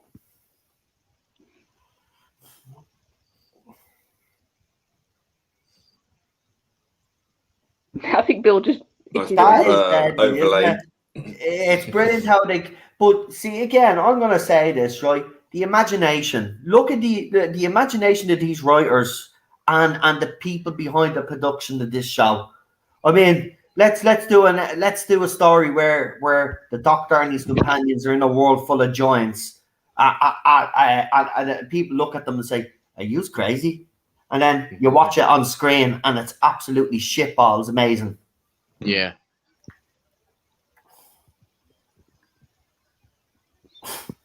I still think it would make a good Doctor Who story if they did it today. I mean, they've got all the... Film. Yeah. You could make it a feature film. Yeah. But I wouldn't cast anybody for it now to play Hartnell. That's the thing, though. Look, I do like what's his face. David Bradley, right? But he's no First Doctor. No. And he never will be. I think it doesn't matter how much you get him to look like him, or to speak like him, or to try act like him. He ain't William Hartnell. No. No, and I think the problem was the story he was in, his first story. I remember watching that, and even without knowing Classic, even I could tell that was a character assassination at times. Even I could tell that. And I remember being so angry at certain lines they gave him. I know. And I was just like, that was cringe. And I was just like, I get your point. You're trying to make him out as a sexist dinosaur. But even if you don't, like I said, I didn't watch Classic at that point. But even I was like, use your logic, people. If he was that horrible, then why would he have his granddaughter with him? Why would he obviously care for her if she was in his whole run and nothing bad happened to her? So it's like, even from a basic knowledge point, those lines they gave him, and like I said, even I could tell they really badly out of context did the smacked bottom thing. Because that is something a granddad, especially in that time period, would say to his granddaughter. But if you put that to another female character, it does sound sexist. So Moffat knew exactly what he was doing by using that famous line out of context. And like I said, I remember seeing an interview with Moffat, and he admitted that he purposely wrote the first Doctor to almost explain the female Doctor that was coming. And it was just like, no, you don't use a previous incarnation to justify a choice in the actor coming up. Actually, I just want to do something here real quick. And I don't think anybody on the panel will mind. But Daniel is actually on PJ Maybe's channel in 15 minutes. Along with Wendy, and Matt and Darren and a couple of others. Ian is going to be there as well. Ian Diaz. And there's a couple of others there joining PJ Maybe for a panel there. Looks like they're going to be talking Judge Dredd, which is, I don't know which movie they're going to talk. Are they talking about the comics or the movies? I love Judge Dredd, but I said I'd give it a shout out because Daniel is over there. So if you want to go and listen to a bit of Judge Dredd instead of staying here, you're more than welcome to go over there and support our legend. And PJ Maybe, of course. If you haven't subscribed, please do subscribe to both channels.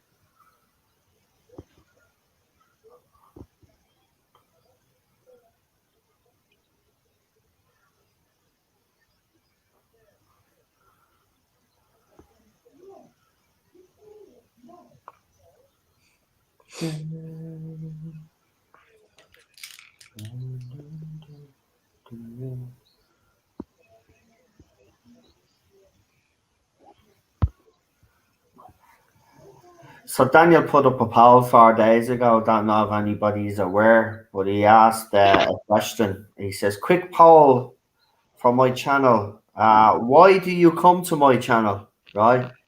And the three options were for honest opinion, the variety of topics, or for myself and Charlotte. There's 2 days and 3 hours left to vote. I voted myself, by the way. And so if you haven't voted, there's still two days and 3 hours to go. Please do.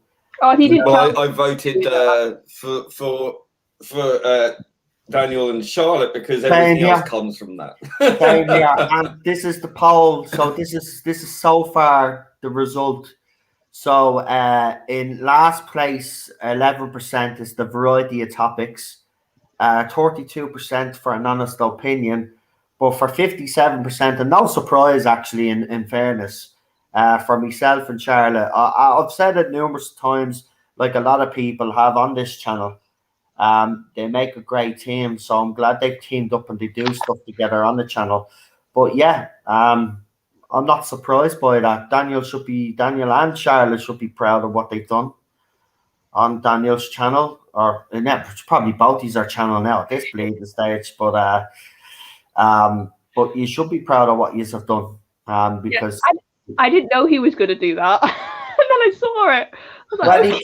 Look, he's very proud of what you do, and it shows. And he just wants the two of you to succeed in this little adventure.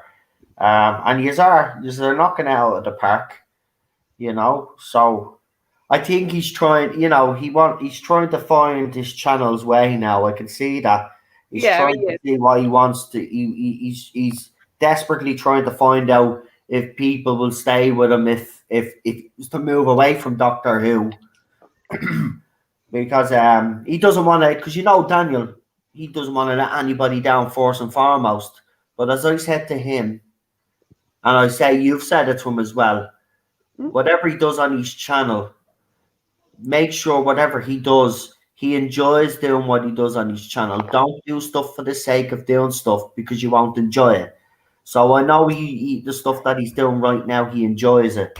So yeah, big up. And it's nice to see him out there on other people's channels now and spreading his wings. I have to say, very proud of Daniel. And Charlie, you too. You're getting out there now and knocking it out of the park on other streams as well. So well done. Well done. The two of you Weirdly, should people be in very Bangkok. jealous.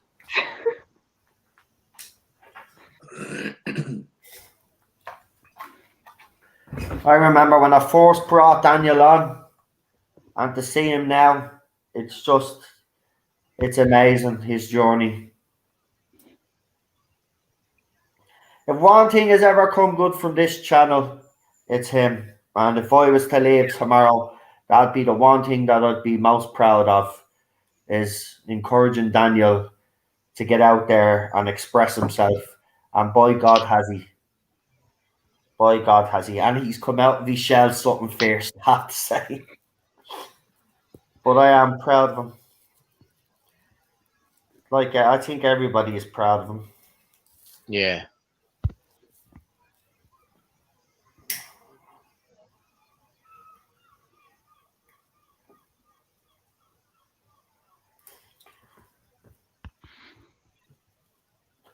You know, we should have fun one night. We should do a quiz one night or something. Well, we sort of were trying to think of something, weren't we? That was a bit like that, and then we were struggling. Yeah. But I was thinking more of kind of more on topic, like we do a quiz, say, on Doctor Who and test everybody's knowledge, you know? Yeah. But be fair, like, because obviously there's going to be new Who and classic Who fans. So have a kind of a general knowledge Doctor Who quiz, you know, or beat the clock or something. You've got 60 seconds to answer as many questions on Doctor Who, trivia questions on Doctor Who as possible. Bring on, say, 4 people a night. See who gets the quickest time. Put them through to the next round. Then do another night. Bring another 4 people on. Then the winner of that round then goes into the final. You know what I mean? And then have the final with 4. And then the quickest one out of them then is crowned the winner. Just do Doctor. So it won't be just hard questions. It'll be like, name the Doctor's robotic dog. You know, shit like that. Like, it's answer as many questions as you can in 60 seconds, like they do on the radio. You know, and then when your time runs out, that's it. That way, right? That way, if we do it that way, like a quick fire thing, nobody can cheat, because literally you have to answer the question on the spot. You know? Yeah, because I think you were thinking about that, but you were saying it would be hard to do with the chat, but you could do it on a stream with people quite easily. Yeah. If you were the one who like Googled the quiz questions, you were the one who had the answers, and the rest of us have to answer, it would work. Super Doctor is a good egg as well, Chris. He's got a YouTube channel as well. They're all good people we have on the panel, I have to say. I've gotten to meet some very nice people on here. You know, the internet does have its perks. You know, we might criticize it for being toxic, but it's brought a lot of people together, though. You know, it's brought us all together, so we can't. It's not all bad, social media. It's run by ticks. Yeah, but you just have to find your people you trust. That's it. If anything's from the last 4 years has taught us anything, it's just you find the people you trust, the ones who you know, and you don't let idiots get you down. So it's just, and like that's the thing. The more they attack, like I said this with what happened with me and Daniel a few weeks ago now. Like that wasn't fun, but the amount of responses we got afterwards blew us both away. Of the amount of people who came out or privately messaged us and was like, "We love you, just carry on, don't let them get to you." It was lovely. And it was just like, and that's what they do. They don't realize these people. They make us have to support each other more, almost, and it just makes us even more like, yes, we're sort of a community, as you say. Well, you see, Daniel didn't want me to originally say anything, right? And then obviously me, you, Daniel had that private conversation, and then you filled me in on what was going on, and I was like, no. So I did. I told Daniel, and you were there. I said, Look, I won't cause a big deal, but I'm just going to highlight that this is happening to you because it's bang out of order, and it shouldn't be happening to you because you associate with certain people. So I highlighted it, and I'm glad people did respond to him privately because I know Daniel takes all that to heart, and he shouldn't listen to them. I know it's hard not to look at me. I'm the biggest hypocrite of them all. I find it hard not to listen to because I respond sometimes, But I think I've gotten a lot better at it now this last year. I don't respond. But you're better off just blocking them. He doesn't need it. He's doing well. He doesn't need any of these people annoying him. Just get the mods when they're there. I mean, when I turned up and I seen the shit, I reported them straight away and got them out of there. It's as simple as that. That's the way to handle it. Well, we had that stream. They stupidly decided to join Cockney's stream, and Cockney, you know what Cockney's like. I know he had none of it. I said to Daniel afterwards, I was like, they couldn't have picked a worse stream to sort of follow us almost onto because Cockney just blasted them out the water. It was brilliant. Yeah. And it's been quiet ever since. So it's just like they just want to get a rise out of you. And it's just like that's your issue. We're not even doing Q, we're doing Line of Duty for God's sake. So you look even more stupid.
Oh, it looks like it might rain here, actually. Oh, it's been threatening to do that all day here. Yeah. The clouds, it's just gone pretty dark there all of a sudden.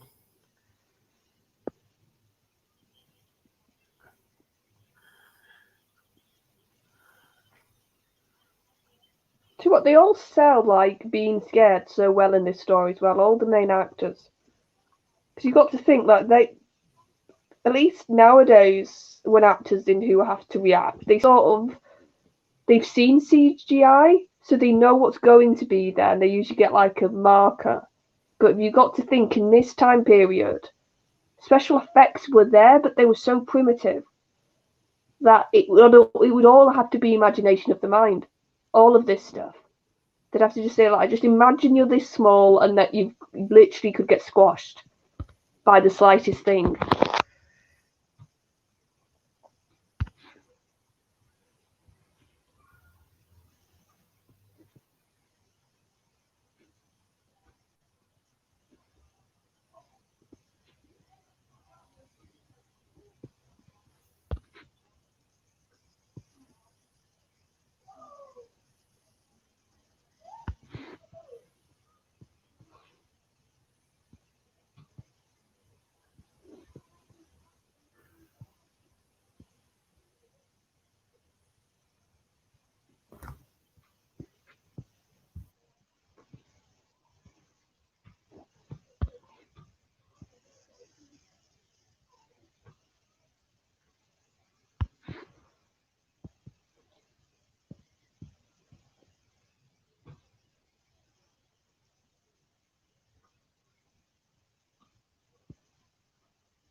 Everyone's gone on mute except for you, Charlotte. Oh yeah, I'm actually enjoying this.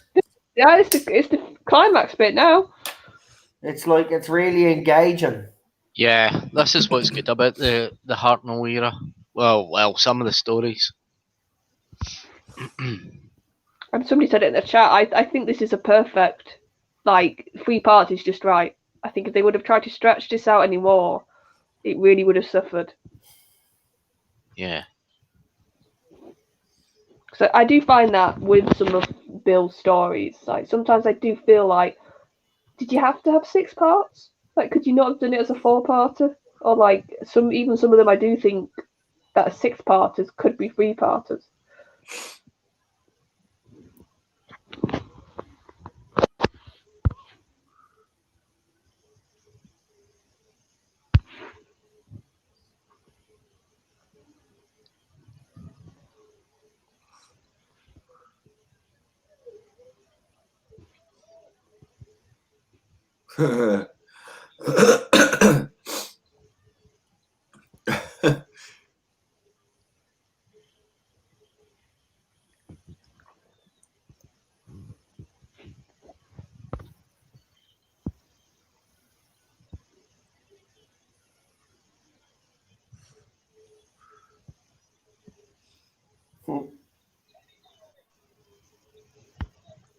Oh, hi, Joker. Joker's popped in. And Joker, like, you, whatever you do, it's your choice, but you have support here, mate. So I'm gonna say. Yeah, I seen that. Yeah, in the comment section actually in some of my videos that you said you were leaving. If you've been receiving any sort of abuse and that's the reason, I can understand it. Social media can be toxic. But if you do need to talk to anybody here in the chat, there's something on your mind, you can talk to people here. You don't necessarily have to delete everything, but if that's what you feel you need to do, then you have to do you. But I would just say, listen, that's what these people want. They want to drive us all off so there's none of us left. My advice would be, as I said just earlier, block people, just ignore them.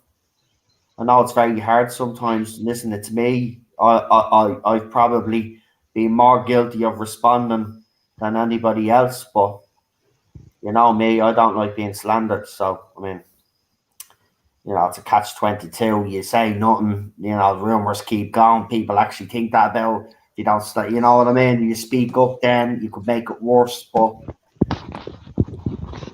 listen, you're not alone. It happens. No, to you're really everybody. not. No, you've got friends here, mate. If you're on Twitter, give us a DM or something. We'll come and chat with us or something if you need to. The door's always open, mate. Yeah, there's plenty of people that I've gotten to know off chat that are Messenger I chat with. So if you ever need, and I think it's because you want to start streaming, is what I'm getting, and it's such a big first step. That's what I'll say. Like before you start, you just think I can't do this, and when the first couple of streams, like I didn't have my camera on because I was too nervous. And it was just a bit of a punt. I even came on stream. I was just like, Noah was doing a stream. He said, right, anybody can come in. And I just thought, well, I'll give it a go. And it's just, the more you do it, so it feels scary. It feels like, God, this isn't going to go right. But just, as long as you give it a go and tell us when you're going to do it. We're all as soon as we know if one of our friends is doing a stream or is doing something, we all try and show support. Obviously, life is there and we have to do certain things, but just let us know when you want to start doing your YouTube, and when we can, we will be there. Yeah.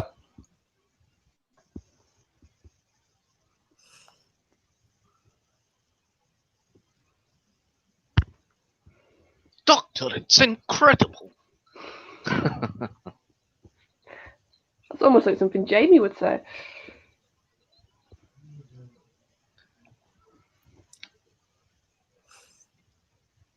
You see, it hasn't finished at all. I do like their bickering though, Ian and the Doctor. I do. That's why I like Doctor and Mel companion dynamics. I just do, because you get this like, sometimes it's like almost a rivalry, and then it sort of becomes by the end of friendship. I think you do get a different dynamic when it's a male companion, and that's what I think the new run from Russell has been guilty of really not exploring enough. They've just kept using female companions. And like when you look at Dale's run, when you look at Troughton, it really shows this what good it can have to have a male companion, like as a proper full-time one. Not, oh, they're a boyfriend, so they'll come in the TARDIS sort of approach we got. So that's one of my bugbears.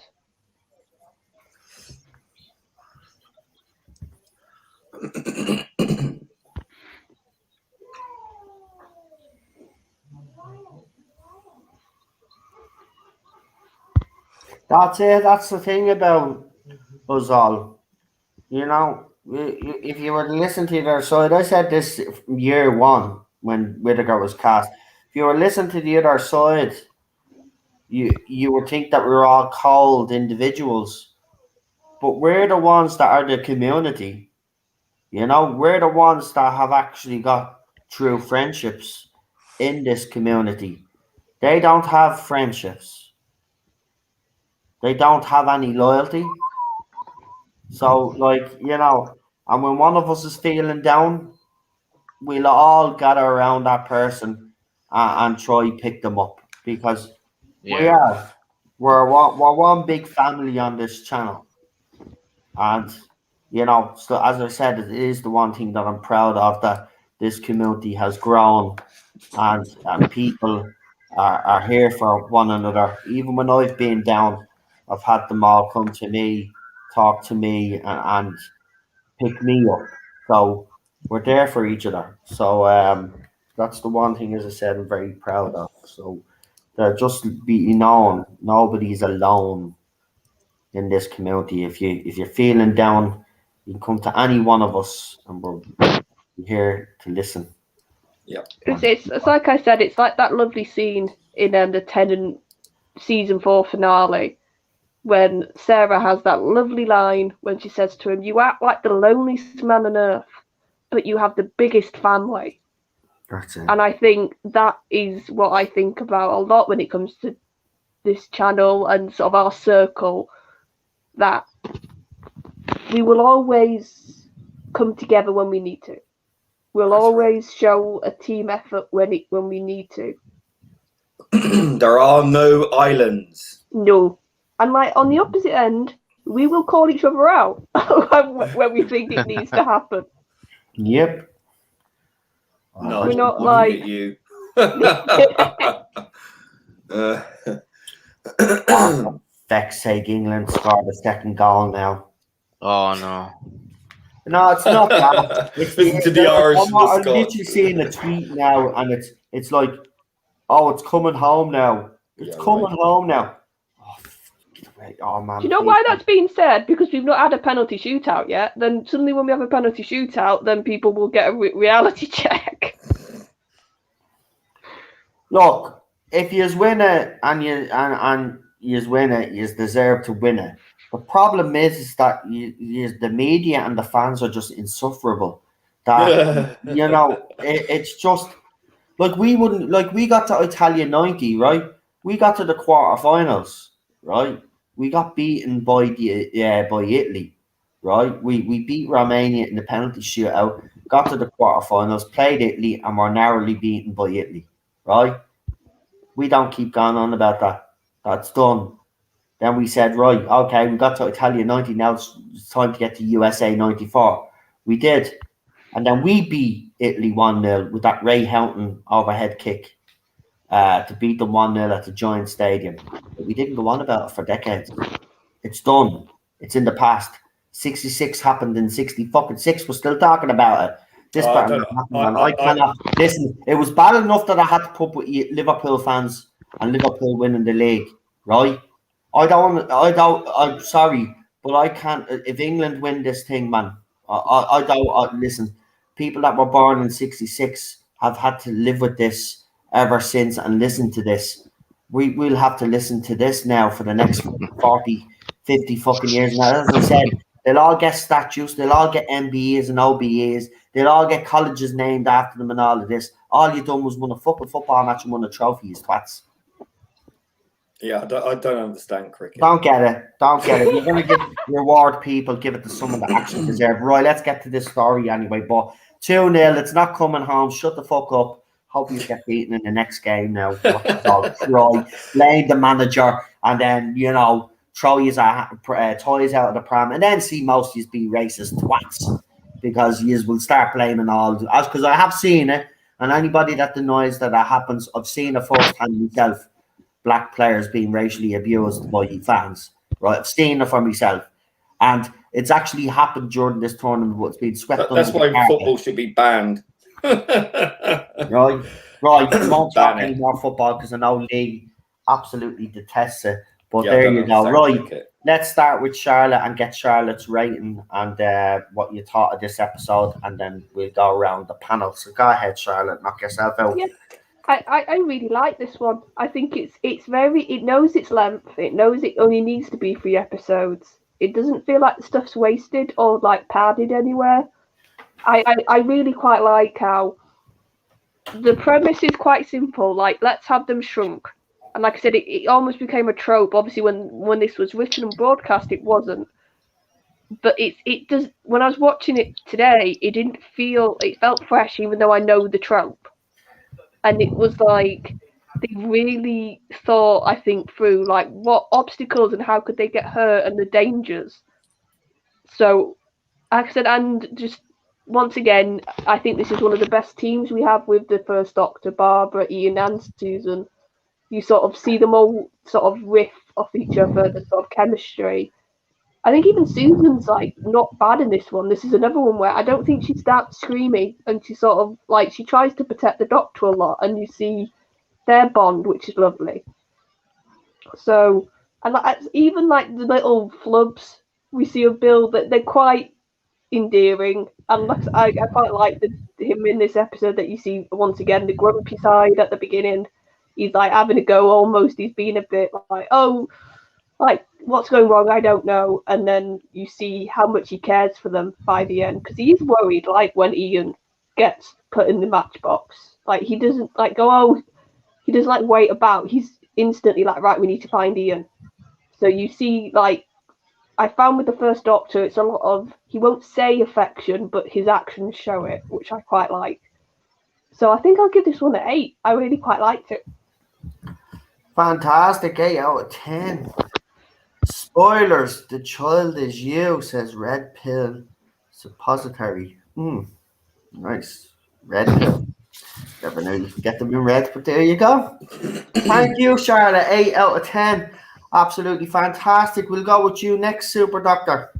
I think this is a really good serial. I mean, it's well plotted, it's well acted, and the sets are amazing. I mean, they probably spent the year's budget for this serial. It's got a great opening. It just directs you into the episode, the TARDIS, and it's basically the companions and the Doctor trying to work out exactly what's going on, and they don't really know what's going on until they kind of really work out. Susan works out they've been reduced to the size of an inch, and then the Doctor works it out as well. And then they're kind of lost in the kind of the garden, the huge garden's like a kind of jungle to them, and you've got the characters, the characters the Pharaoh has created this insecticide, the DN6 insecticide, and he's going to use this insecticide, but he fears that it could be just too deadly and could affect humans, and and of course one of his colleagues comes in and tries to persuade him and to continue with it, the DN6, and kind of market it and sell it, and Farrell just doesn't comply with it, and then Farrell gets shot, and then Ian Are you spots telling us the the body. entire plot of the story? This Yeah. is what the Doctor does. Then Farrell's the body's found in that, and then it kind of leads to the whole conspiracy that and then they're trying to kind of it's like the Doctor and companions they're miniaturized, and they're trying to find their the kind of solution to the end of the story. It's quite good. And then Barbara comes in contact with the DN6 in the Peanuts, and it's just like all the characters have their parts to play. I mean, it's very well done. I would give it a 10 out of 10. Oh. I think it's you next week. Noel's fainted. Is he? Yeah. Sorry, what? Right. Yeah, sorry, man. It's just like I know you go into detail, so I'm expecting it to wrap up so quick. So what did you give us? Sorry, 10 out of 10. wow. So 8 out of 10, 10 out of 10. Let's see what Lee gives it. Lee, You're not going to believe this. and everybody in the chat as well, give your score. Go ahead, Lee. Well, I'm not going to believe it. Go on. I don't think I've ever actually watched this episode, this story before. Wow. Because I've you know me, I'm a huge Tom Baker and Pertwee era fan, and I've never really got that much into the black and white stories as much, and I sort of dipped in and dipped out, and I don't know why. I just don't know why I never watched it. It's a weirdest thing. But there we are. So that's shameful of me, but that's the way it is. But I do find this very endearing. It's very charming, actually. It does kind of remind me of The Borrowers, if you remember that. With the miniaturized people living in skirting boards and all the rest of it, like dormice. So it has that kind of quality to it. So it's got that Lilliput kind of Borrowers feel about it. The set pieces are fantastic. The props and the actual setup with the stage is wonderful. It's got like nice little problem solving things. It's kind of like the Crystal Maze before its time, isn't it? These conundrums, physical conundrums and puzzles to sort out to fix. And it seems to be a sort of tale of two stories, doesn't it? Really, it's got like their story trying to work out what's going on with this insect poison and the sort of murder plot. It's quite dark in places. I think it was interesting. It's a 3-parter. I think the pacing was a bit too pedestrian for me. And it's kind of easy that all the insects are basically dead. So they don't have to comment on that, don't they? It's like they knew that in the script. So let's make all the insects dead. That deals with that problem. But there's things like, well, how do they get on the table and things like that? Climbing. It's kind of, I understand the limitations. There's a lot of things that sort of, they cut to, forward in time and they're already there kind of thing. So I understand that. But I think it's a charming story. Will I watch it again? Probably, but not in a rush. I'll say that. I think because a lot of the black and white era stuff, especially in the Hartnell's era, is very slow for me. And I'm more your sort of hardcore science fiction, science fantasy, Pertwee and Tom Baker era, because that for me is where Doctor Who really sort of takes off. But I'll give it a 7. I do find it rather a charming story. fantastic. 7 out of 10 for an episode as for a story that you don't really like is not that bad. Well, it's not that I don't like it. It's just like I think I think it could have been done in 2 parts. I mean, I think it's right at 3 parts. I just think that they could have fit more in and paced it up a bit, and shown more of the struggles of climbing and the kind of the fear of falling. I mean, it's kind of addressed, but it's a bit. It's not fully realised, and I understand that they had their limitations. I mean that's part of the charm of Doctor Who anyway. But I do appreciate it, and I do love what they did with it, and I think it's a very sweet Doctor Who story, and it's something that was unusual for its time, and it's still unusual for Doctor Who now. But it's certainly a concept I think they could revisit. Yeah. Fun, yeah. Actually, I like this story. I think it kind of showcases what the Hartnell era was kind of all about. Like it was more investigating and trying to figure stuff out. I like this story, so I'm gonna give it an 8 out of 10 because I think Super Doctor kind of explained everything, and Charlotte kind of explains. I kind of agree with those two. I can understand where Lee's coming from. I'm actually surprised, though, that we've actually found a story that Lee hasn't seen. Which I don't know why. It's just it never struck me as one that I wanted to watch. Yeah, it'd be interested to see now if there's any more Hartnell gems out there that you haven't seen. Because I can understand where you're coming from. You were more a Pertwee Baker fan, and I mean you were part of the fan club, so Baker, it was the time that you were boss. So I can understand that. But I'm actually surprised now that you haven't seen this, and the fact that you've given it, and I think it is a good solid 7 out of 10, considering that you're not really, as you said yourself, your era was more Tom Baker, Pertwee, maybe Baker. I can understand that. Look, I'm not going to sit here and say that William Hartnell's Doctor is perfect and these stories are all great. They're not. There's a few mundane stories that go on way too long for me as well. But I agree with you, Lee. I think 3 parts is right. Could have done it in 2 parts, in fairness, but 3 parts I think just suits this. Any more than that, actually, I think we would be. It would have been stretched out. It dragged out, yeah. I think the chase does go a wee bit too long because it's one of these stories where it's like a chase through space and time and that with the Daleks and that. That's it. Right, do me a favour, do use our channel shout out, folks, and then we will finish up, and I'll let everybody go and check out the streams. They're cheering here. Not cheering. Oh, we had another goal, is that what you're maybe saying? Could have done. I have not heard out, and it should be downstairs. So hold on, mate. I'll tell you now. I have it on.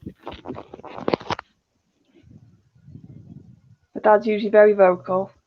I've not heard any shouts yet.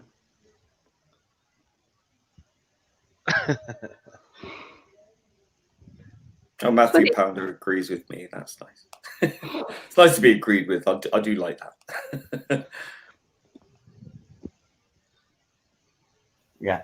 Liverpool, Henderson scored for England. It is now 4-0 against Ukraine. So it's definitely coming home. Oh. It's definitely coming home. Yeah, if you were listening to Is this the final then, or what? I don't know. No, it's the final yet.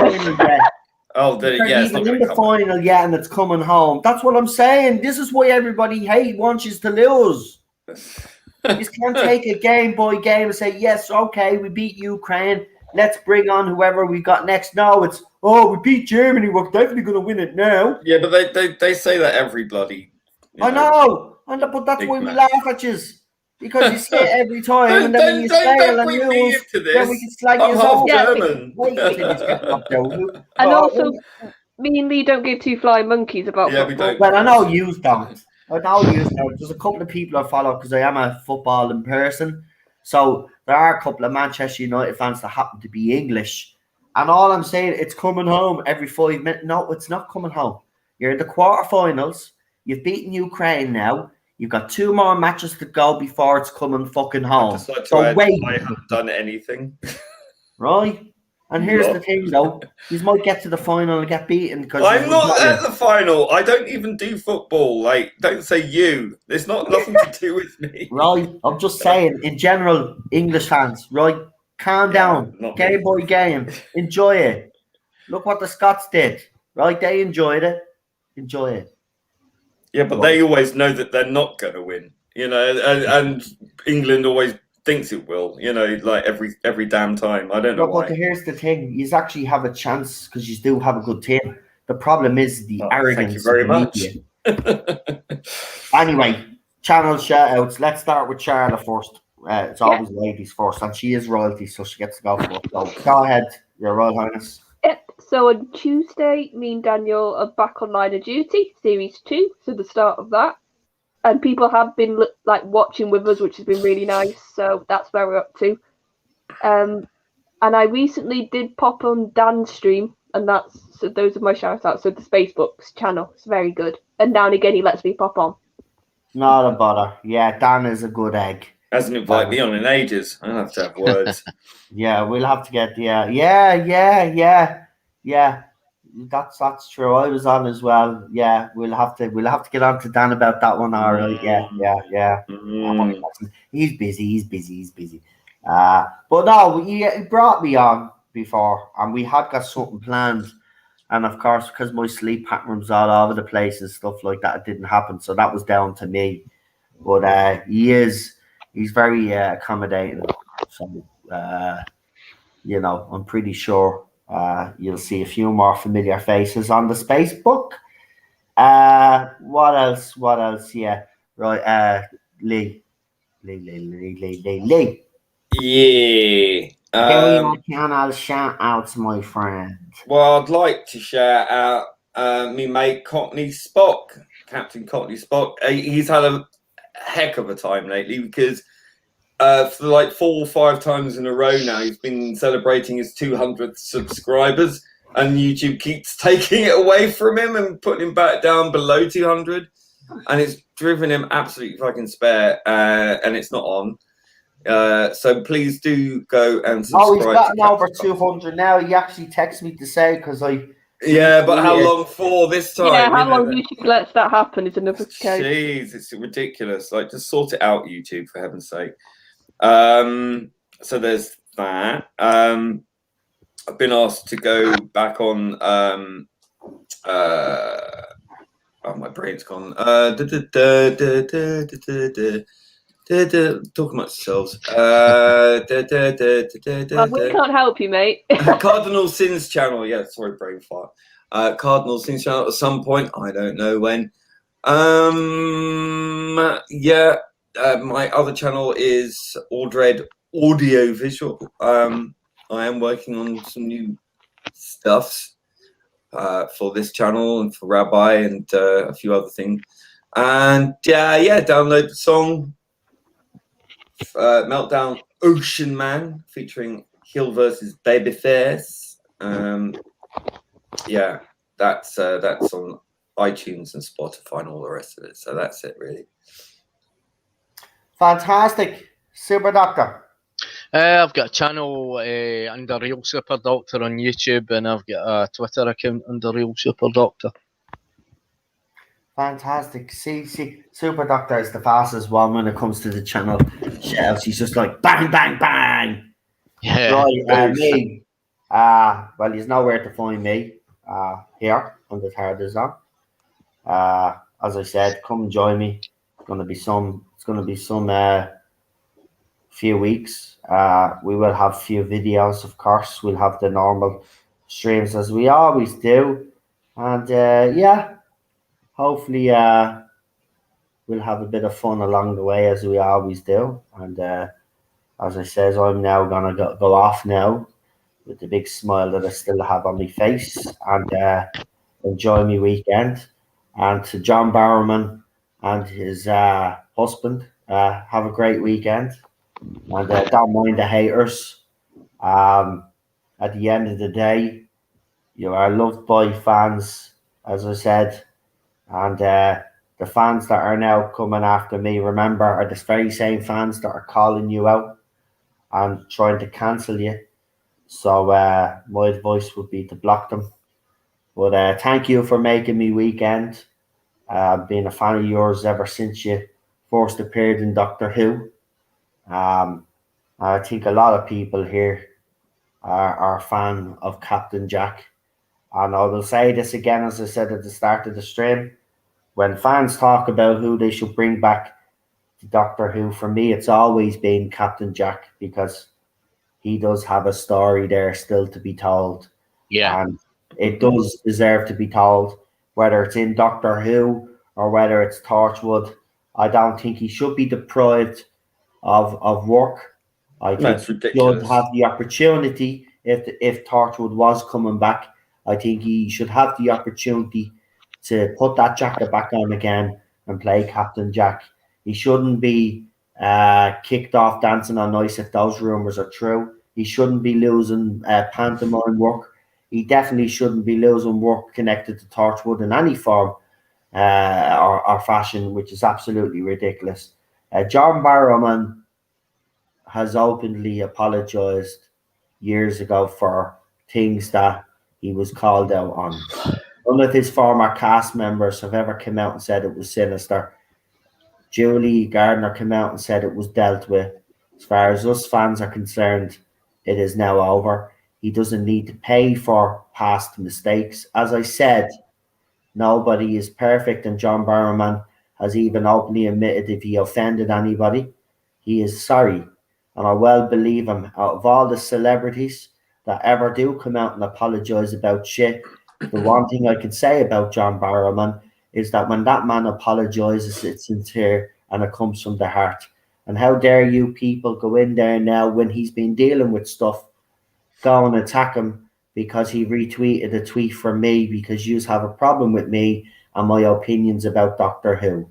How dare yous? Yous are the bigots, yous always have been. Yous are the racist, yous always have been. And yous are the sexist and always have been. Everything that you've called me and every other person in this fandom is yous describing yous yourselves, because you project everything onto us, onto our show, and it's pathetic. Your time is coming to an end. Your era is going to come to an end, and hopefully most of you will follow Jodie Whittaker and Chris Chibnall out the The door. reign of terror. You have been, I will say this though, I'm finished with this. You have been the biggest stain on this fandom and on this show. And I am so sorry, actually, that this show became a global success. Because unfortunately, the downside to that is what we're seeing now. Bringing in fans that claim to be fans that don't understand this show. And we're in the state that we're in. Sometimes shows like Doctor Who, even though they're iconic, should stay small, low budget shows and not have all the money thrown at it. Because when you do that then and it starts to gain in popularity, then what happens then is you get people within the fandom that become influencers. And we've seen it. Now those people that have influencers are the ones that influence the fandom and influence most of the decisions that BBC Well, makes. the thing is that they come in to the show anew, and then they take it over, and then they say how much they love the show, when all they want to seem to do is change it. You know, Exactly. constantly changing it. And I'll say it's about change. No, yeah, and I'll say it again, and I don't regret saying this, and I'll say it one last time. Anybody that's a fan of this era, fan of Chris Chibnall and Jodie Whittaker, is a traitor. You're a traitor to the legacy of every single actor that has played the Doctor. You're a traitor to Verity Lambert. You're a traitor to Sidney Newman and everybody else that has ever worked on that show, whether it's from behind the camera or in front of the camera. That's what you're doing. You're disrespecting them. And as far as I'm concerned, that you people, I don't have time for people like you anymore. At the end of the day, right, look at your damage, look at your work. You should be very proud of what she's achieved, because she's did something along with Chris Chibnall that they haven't even managed to do with Star Wars or Star Trek. And this is going to be controversial to some people out there, but I want to say it out straight. Of all those franchises, Doctor Who is worse off than the whole lot of them, because the central character itself has irreversibly been changed. Yeah. Right? That's the difference. Star Wars can survive. They can actually reboot. If they wanted to, they could reboot Star New Wars. ship, new captain, new crew. Yeah, Easy. exactly. You can't do that with Doctor Who. Doctor Who's a central character. You've changed that character, and now you're trying to change canon. That's the difference. This is why I'm pissed off. You know, if people need example to see how far it can actually go and how bad it can actually get, Doctor Who should be used as the example for all the other franchises where not to make the same mistakes. Because Chris Chibnall is the Thanos of Doctor Who. He has done something that no other writer, like JJ and all those others that tried to ruin all these other franchises, right? Chibnall is the king of them all. Timeless children, the timeless child, trying to change, trying to say that there are more doctors than there actually are with this Morbius doctor rubbish and all of this other crap. Bastardizing the Time Lords, putting them into Cybermen. Right, dead Time Lords, by the way. And then trying at the same time to change the Doctor's personal canon. Right? He has done more damage than all of those other people out there. Doctor Who should be used as the example.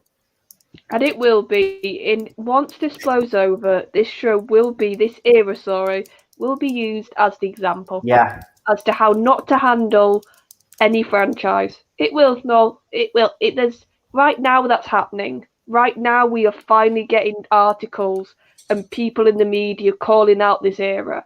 And it's not even finished yet. Yeah, so but the give problem it a couple is, of years, it will be seen as the era that brought the show to its knees. Yeah. Yeah, but you know what the problem I have? This is the problem I have. It's all well and good now, all of these people coming out with their articles now, finally having the balls to come out and say something, right? But for 3.5 years, remember, those very same journalists, those very same people that were running those articles were coming out and calling us fan sexists and bigots. So does that make them now the sexists and bigots now, because they're saying exactly what we've been saying for the last 2.5, 3 years? The difference is it's now okay to criticise this era. Oh, is it? But it wasn't back then. It wasn't back then. Not when they were in the Tom Vance cult, you know. We had a crystal ball, whether you like it or not, and we could see everything that was going to happen. And whether you like it or not, and this is why I think we do get the stick now. Whether you like it or not, we were right all along. And you can blame us, and I already see the blame. Oh, well, it's your fault the year is fit. No. Yeah, good luck with that argument. No. That argument is null and void. All these are arguments that you have made over the last few years are null and void. And I remember being shot down by Ben Cook when I brought up that we need to have a discussion about why the female doctor doesn't work. And he said that the discussion is over. No discussion never took place, you moron. No, you lot just decided she was successful before she'd even got a whole series out. You looked at that first episode. Yeah. You looked at that first episode. You looked at those viewing figures. That was a big chunk of that was curiosity factor. People who hadn't watched 2 in years were going to watch that first episode. Of course they were. So you looked at that first episode, and then she was a success. Whereas any other doctor, you look at their you look at their series, you look at their viewing figures, you look at the merchandise. You lot were all absolutely having a go at Capaldi. You were all making out that he was a failure because of his viewing figures when he beats Jodie Whittaker out the park. Yeah. But you know what? Now you cannot. So now you can't come round to us and say she's a success. Yeah, but you know what, Charlotte? You know what kind of annoys me though? It was the arrogance, right? You said that there's no conversation to be had. But you see, from my point of view though, and from many fans that share my point of view, the fact that there was no conversation, even if we had lost the argument, right? It's at least there would have been a conversation had where fans could flesh out their points of view. We could have the arguments. We could come to some sort of consensus or whatever. But none of that ever happened. You're right. They came in. They saw the first episode. Their minds were made up. She's the best doctor since sliced bread, and anybody that says anything different. I remember it was the media first. Anybody that comes out and complains about Jodie Whittaker's casting is misogynistic, right? Then that stuck, right? Then the other side then that started to support this here that thought she was the greatest doctor since God knows who, right? They start then repeating what the media were repeating. And this is now the very same media all of a sudden now are coming out criticising Chris Chibnall. Hypocrites, go and feck off. You weren't there for us when we needed you to come out and actually tell the truth about this show. You have let this show rot for 3 years, right? Or the ratings go down, right? For 2 seasons, right? You have let Chris Chibnall get away with this. And now finally you are coming out. No, get away. You have no right. You have no right now. Get the fuck, right? You wouldn't do it when you needed to do it. This show wouldn't be in the state that it's in if you had the balls to come out and criticise Chris Chibnall from day one. You all knew his writing was crap. You all knew that his character development was crap. You all knew that he was getting it wrong. But what did you do? You reinforced the other side's fandom's arguments every time by quoting them in articles, right? So don't talk the media. The media are the biggest fucking joke in this fandom when it comes to reporting on Doctor Who. They ought to be ashamed of themselves, every single one of them that's ever done an article coming out and attacking fans. Be ashamed of yourself. Don't be hypocrites now, right? You've made yourself bed, lying with the fans. It's over. It's over. You've ruined it. You've destroyed a fucking iconic show, right? You aren't getting away with this that easy. You aren't going to worm your way out of this by coming out now and attacking Chibnall so we'll all get behind you and go, well done, right? Ain't happening. These are just as much as the traitors as the fucking fans of this era. So you can go and fuck off. We don't want to hear from you, right? We have people that will talk about this era honestly and always have, right? It's not about hating a woman or this, that, and the other. If Jodie Whittaker was great in the role, I'd say she was great in the fucking role. Right? You'll If be saying the same like we did with say the Capaldi. right standard, I would concede and say I got it wrong. Female doctor does work, but it doesn't. And that's the bottom line. It doesn't. And that's the reality. And this is why we're at where we're at. And I'm sorry, right? It's over. Right? Yeah. Stop out, which is our articles. And you fans don't be coming out and blaming people. Look at yourselves. People that supported this era, wrote articles, look at yourselves. You are responsible, not us. Right? I watched Doctor Who. I watched her era. I watched Chris Chibnall's era. And what I seen absolutely made me sad, disgusted me. Some of the things that Whittaker's doctor was doing. Absolutely disgusting. Boiled me blood. Right? It's not supposed to do that. Right? It's destroyed me childhood. And most of the long-term fans' childhood. You've just spit all over the legacy, the history. You supported this man.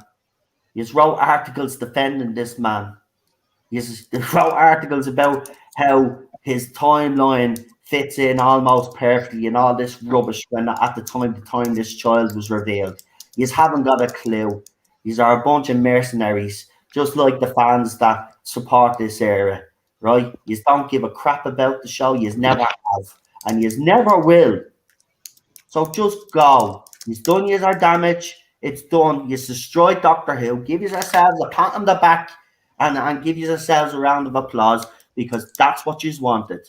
That's what you said your aim was all along, right? And the fact that you come out when Ollie Alexander was rumoured to be the Doctor and you showed how bigoted you fucking are, right? When you were saying, I don't want Ollie, I'd rather Vicky McClure because the female Doctor will upset my Doctor. So you were willing to throw Ollie Alexander under a bus just to cast another woman to piss us off. And by the way, well, not my doctors. That term, I don't even know why he's even continued to use it. I know why he's use it, but there's probably about 5 people that use that hashtag now. The rest don't give a shit. Listen, we're gone past the fact. Jodie Whittaker isn't our doctor, and she never will be our doctor. But at the end of the day, nobody fucking gives a fuck about Whittaker anymore. The main culprit here is Chibnall. So you need to get over is our fucking obsession with calling people like, imagine, I don't hate women. I just hate an actress that comes in and shows no respect for a show, and that she did not do. And I'm not going to back down from that. She never showed any respect to the long-term fans. She actually laughed at them. She made a laugh at them when she did that stylist video. And when she did that, look at even her interviews, fuck her interviews, right? Even when she was speaking that shit, that didn't bother me as much. I kind of half expected it. But when she did that video and she's laughing at fans, right? She's mocking them, right? That's when I had enough of her. That's when I was saying someone, and I even actually said it at the time when I was doing videos, why doesn't someone in their PR team tell her to shut the fuck up? She's doing more damage every time she opens her mouth, right? She should be handed the fucking script of what to fucking say because she's saying all the wrong things, right? So, look, if I don't like Whittaker, it's down to her. It's down to the way the production team talked about previous doctors as well while promoting Whittaker. Everything that they did was negative towards anything we loved about Doctor Who in the past, including New Who, right? You disrespect that shit, we're going to come out and we're going to defend it because you're not going to take art away from us that we love. No way, man. I'm sick of this, and it's not self-entitlement here, right? People say, oh, well, you're a self-entitled fan. I'm not self-entitled. I just want to see something that I love being done fucking properly and be handled with respect. And it's not being handled with respect. Nobody that runs that show right now respects Doctor Who. And the woman that plays the role, yes, she tries her best. But does she truly respect the role? I don't think so, because anybody that didn't do the research in the first place, in my opinion, doesn't respect the role. Matt Smith didn't. He wasn't even a fucking fan. Became a fan because, you know, he researched the role. Became a fucking fan.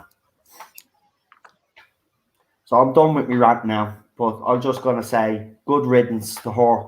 And let's hope Chris Chibnall follows it out the door. And let's hope it doesn't hit them on the way out. Because I'm done. And new fans that supported this era, you can get the fuck out of the fandom as well and follow them. Because we won't be tolerating your bullshit after they're gone. It's going to be a new dawn in this fandom. People like us that haven't liked this era will never feel like they have felt for the last 3.5 years anymore once this era is over. No way. And we will make sure of that. We're going to band together, make sure, because there's no way we're going to tolerate this for anymore. It's time you bigots got out of this fandom and left the Doctor Who fans alone now. You've done your damage, fuck off now. Simple as that. And just look at the toy sales. I mean, look at the Yaz and the Ryan and the Jadoon set. I mean, it's down to £3 in B&M. I know. I put up a photograph and then you know what they kept saying? It's fake. It's photoshopped. Listen, don't care whether you think it's fake or photoshopped. It's not, right? No. You're just in denial. Again, our merchandise doesn't sell, right? Chris Chibnall's era of Doctor Who merchandise doesn't sell because it's all shit and aimed at kids. Yeah. Right? That's the bottom line. You want to know the truth? It's shit and it's aimed at kids. It looks cheap, tatty. I wouldn't even buy it. I wouldn't even buy it for my nieces or nephews. Right? Yeah. And they all know I'm a doctor. I wouldn't buy them any New Who merch. I'd rather go and buy some of the classic stuff or maybe some of the RTD Moffat era stuff. But I wouldn't buy any from the Whittaker era. Never. Never. It's all cheap and tatty. Even the underwear that they sell with rainbows on it for kids. Disgusting.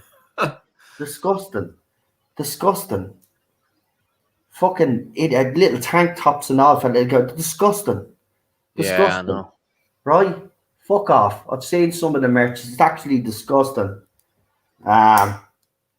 And then the books for the kids as well. I mean, you look at some of the writing. I seriously think they're trying to make our kids dumb. Yeah, they are. Seriously. I mean, Undoubtedly. you just have to look at the merchandise as well, and kids are not going to go for that. They're going to go for something like Spider-Man or Batman, Exactly. something that's not insulting to them. You know, they'll just look at Doctor Who as a complete insult. I think You know, the adults that run Doctor Who don't forget the thing.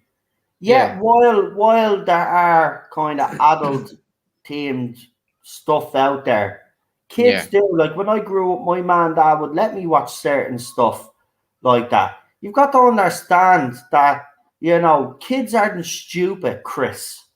So when you dumb Doctor Who down, they're not going to respond because kids are quite intelligent. You don't give them enough credit, you asshole. That's the thing with that's the thing with the classic era. That's the thing with the classic era is that if you look at the Tom Baker scripts or you look at the Pertwee scripts, they were always written for an intelligent 12-year-old, right? That's basically where we're at. And it didn't talk down to you. I mean, I was 4 years old watching Tom Baker, and the kind of verbosity and the actual use of very complicated words, it was there on purpose. So it wasn't to. The BBC used to be all about bringing people up. It was aspirational. Now it's so dumbed down. That's one thing the BBC used to berate ITV for, or this whatever LWT and all that, the third channel, because it looked down its nose, which it's nothing unusual for the BBC, but it looked down its nose at it because it was dumbing down. It was populist entertainment. The BBC wanted to be more highfalutin, highbrow. And now it's like you can't tell the difference. It's as bad as anything you'd find on Channel 5. Listen, Doctor Who is lowbrow now. It's not even highbrow. I mean, it used to be lowbrow. It's the lowest intelligent. common denominator of entertainment, and it's not even entertainment anymore, Lee. That's the thing. Like, he hasn't done anything that to even keep us interested. It's bored and mundane. Even the acting it seemed to be just. It was like as if, I'm not going to go as far as to say that they were kind of phoning it in sort of thing. But to me, it just didn't look like, especially during Series 12, we said it. I mean, Tolson Cole didn't look like he gave a bollocks. But do you blame him after the way his character was treated in Series 11? No. So, none of them seem to, they can say that they loved being on the show or whatever, but when I look at their body language, it just didn't look like to me that they were actually enjoying the experience. And that's got a lot to do with all the shit that was going on behind the scenes that people still don't out there deny happened. But there was a lot of shit that happened behind the scenes. So, I mean, look, this era's been cold. We've said it. Even BBC, when Doctor Who did some controversial things and it was called out, BBC, their so-called apologies were so pathetic. It was unbelievable. They just don't care. They don't care. They made it very clear as well that while Chris Chibnall's in charge, he'll do whatever the fuck he wants to do. And this is why it's important he goes. But listen, we could go on all night. If you want to make a final point, I will, because I know you were going to jump in there and make a final point. So I'll let you make his final point on this. But all I'll just say is that Whittaker going is not enough. Yeah. No. Chris Chibnall needs to go as well. And if he does go, there is a chance. Look, it's slim. Even I'll admit it. But they can resurrect this. They really can if they get the right people in that actually care. And bring someone in that can write sci-fi. That's all I want. I don't even care if they're a Doctor Who fan or not. I'd rather someone that isn't a Doctor Who fan, but someone that can write brilliant sci-fi and bring them in. And obviously, the new person that comes in realizes, that the show hasn't been doing well and, that they don't do anything that breaks canon. That's the one important thing. But Chris Chibnall doesn't seem to understand the reason why there's such a backlash for what you're trying to do is that, you're claiming that you want to add more mystery to the doctor. You can do that without disrespecting everybody that came before, though, Chris. You don't have to go down this route to do it. That's the thing. You can actually use Jodie Whittaker's doctor to add more mystery to the doctor. That's the whole point. You could have used her doctor to do it.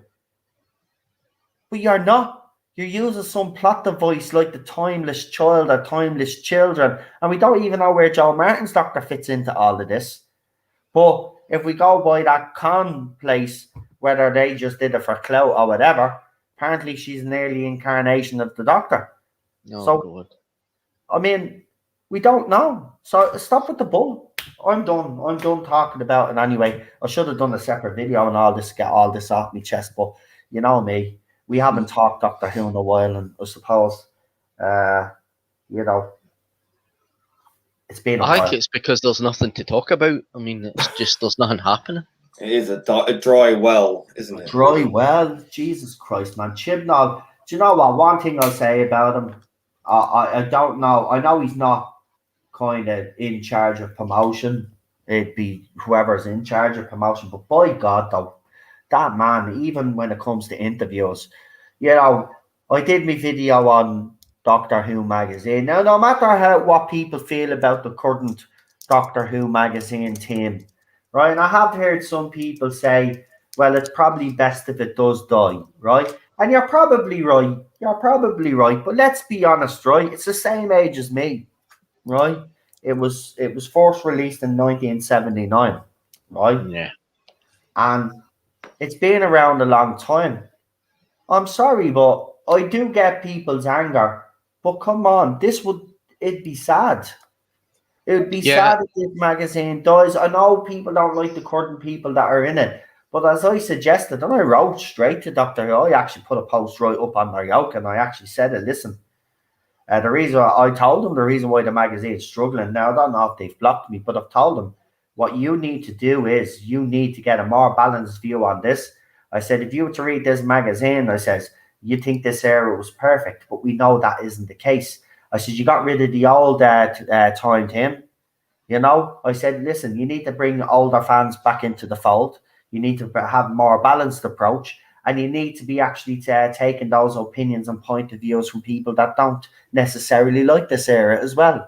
I says, and, the magazine as well has been dumbed down. It's more aimed at the kids now. And again, that's one of their biggest mistakes. You should be aiming it for a family audience so it appeals to adults as well as kids and teenagers. Remember that. You've got a lot of demographics to please, and you're not doing that. You're just pandering to one demographic as you always do, just like the show is. I mean, look we're showing you where all these things, why it's going wrong. Someone has to listen. You have to listen. Yeah. Because I think it's sad, really. That's what I mean. I don't want the magazine. Listen, I was asked to plead with everybody to subscribe to the magazine, to keep it afloat until the next era comes along. So, because there will be changes made. Trust me, when the next showrunner comes in, there will be changes made at the magazine. There always is. Yeah. So, but I as I said, look, all I can do is just say to you guys, it's up to you whether you want to stay subscribed. If you haven't subscribed, that's up to you. I'm not going to tell you either way what to do, but I will say this from a personal point of view. It will be sad if that magazine goes under. Because it's just as a big part of Doctor Who history as the show. Remember, this magazine survived the 80s, and it mightn't survive the Chris Chibnall era. That's sad. That's sad. People should be sad about that. I mean, it was popular in the 80s and the 90s because it kept the show alive. Because all the information from what was happening in the production on the TV movie was in the magazine. All the latest set reports, all the photographs and all that, and all behind the scenes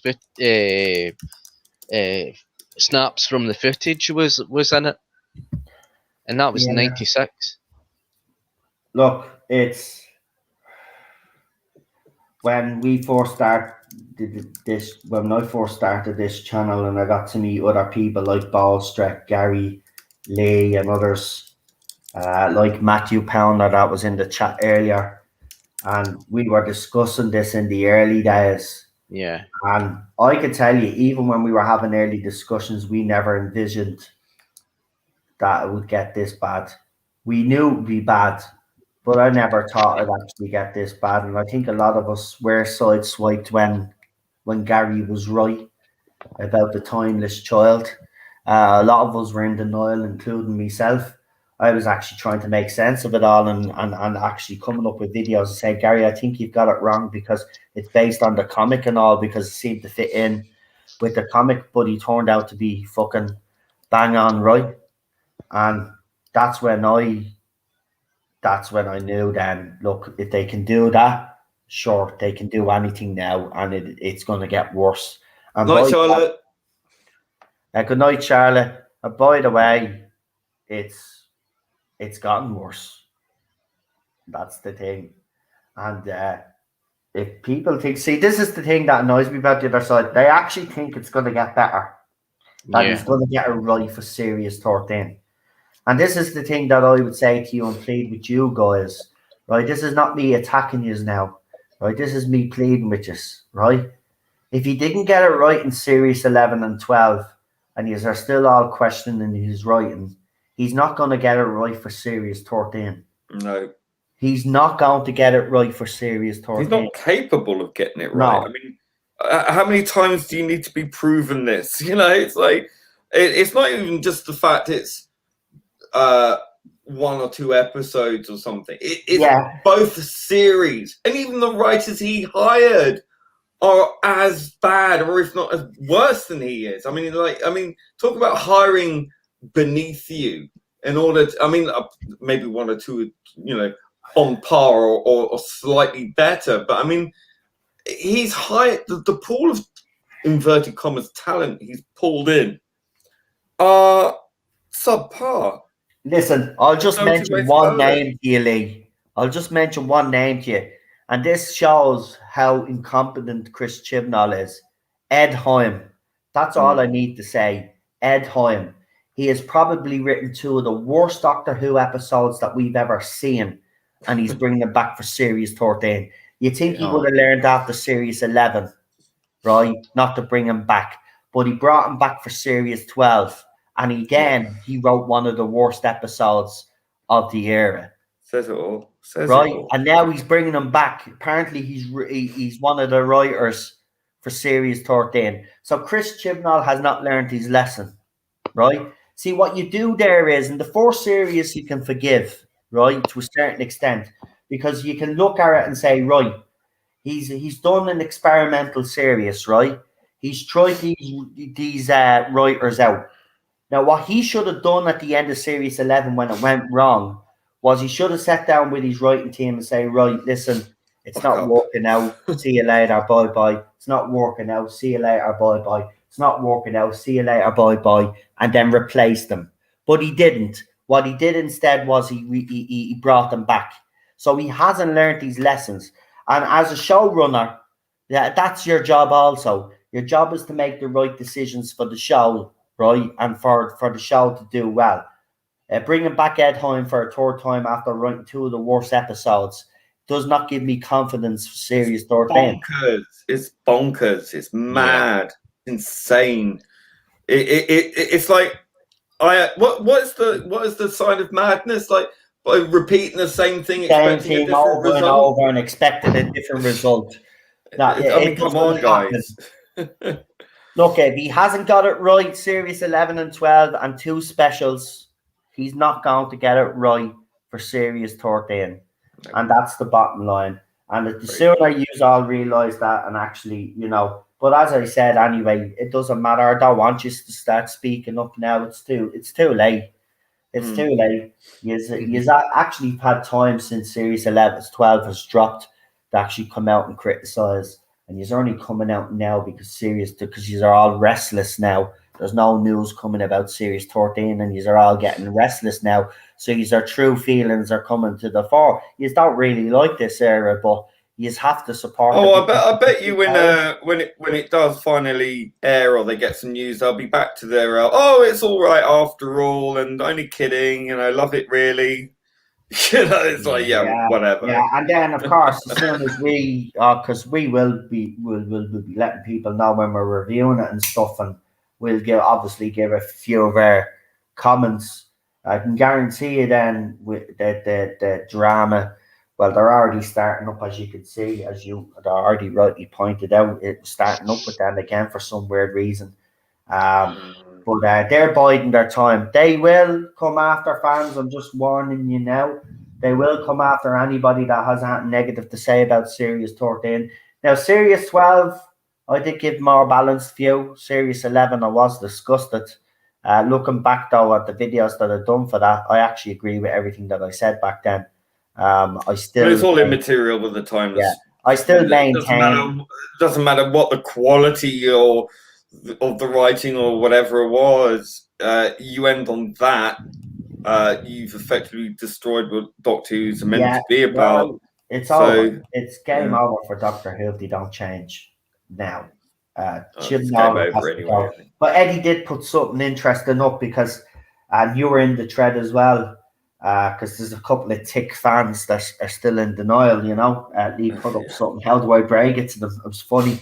Eddie left a comment as well, right? I left a comment. The usual suspect. We all left the comments, right? But we weren't nasty around nothing like that. No, we leave that to them. But the fact that they're still in denial, right? Because there's no announcement and why hasn't BBC made an announcement? I'll explain that to you before we go. This is the last thing I'm going to explain before we go because they're going screwed up. 3 hours. But this is the bottom line, right? Right now, they are still filming because Chris Chibnall is behind schedule, right? Apparently, they're also over budget, right? But that's immaterial, the over budget. But I just wanted to put that in that they are apparently over budget. But they're still filming. So just throwing good money off the bad. So why would they announce Whittaker leaving if they're still filming? They're not going to do that because the next question that would be asked then, who's the next Doctor? And they're not going to do that while the current Doctor especially if they don't have one. And exactly. And that's another thing as well that has recently come to the fore. Apparently, there are no plans beyond Series 13. Now, the rumoured specials might go ahead, but beyond that, there are no future plans for Doctor Who. They've already been kicked out of Wales, so they're not filming in Wales anymore, so they have to look for a new place.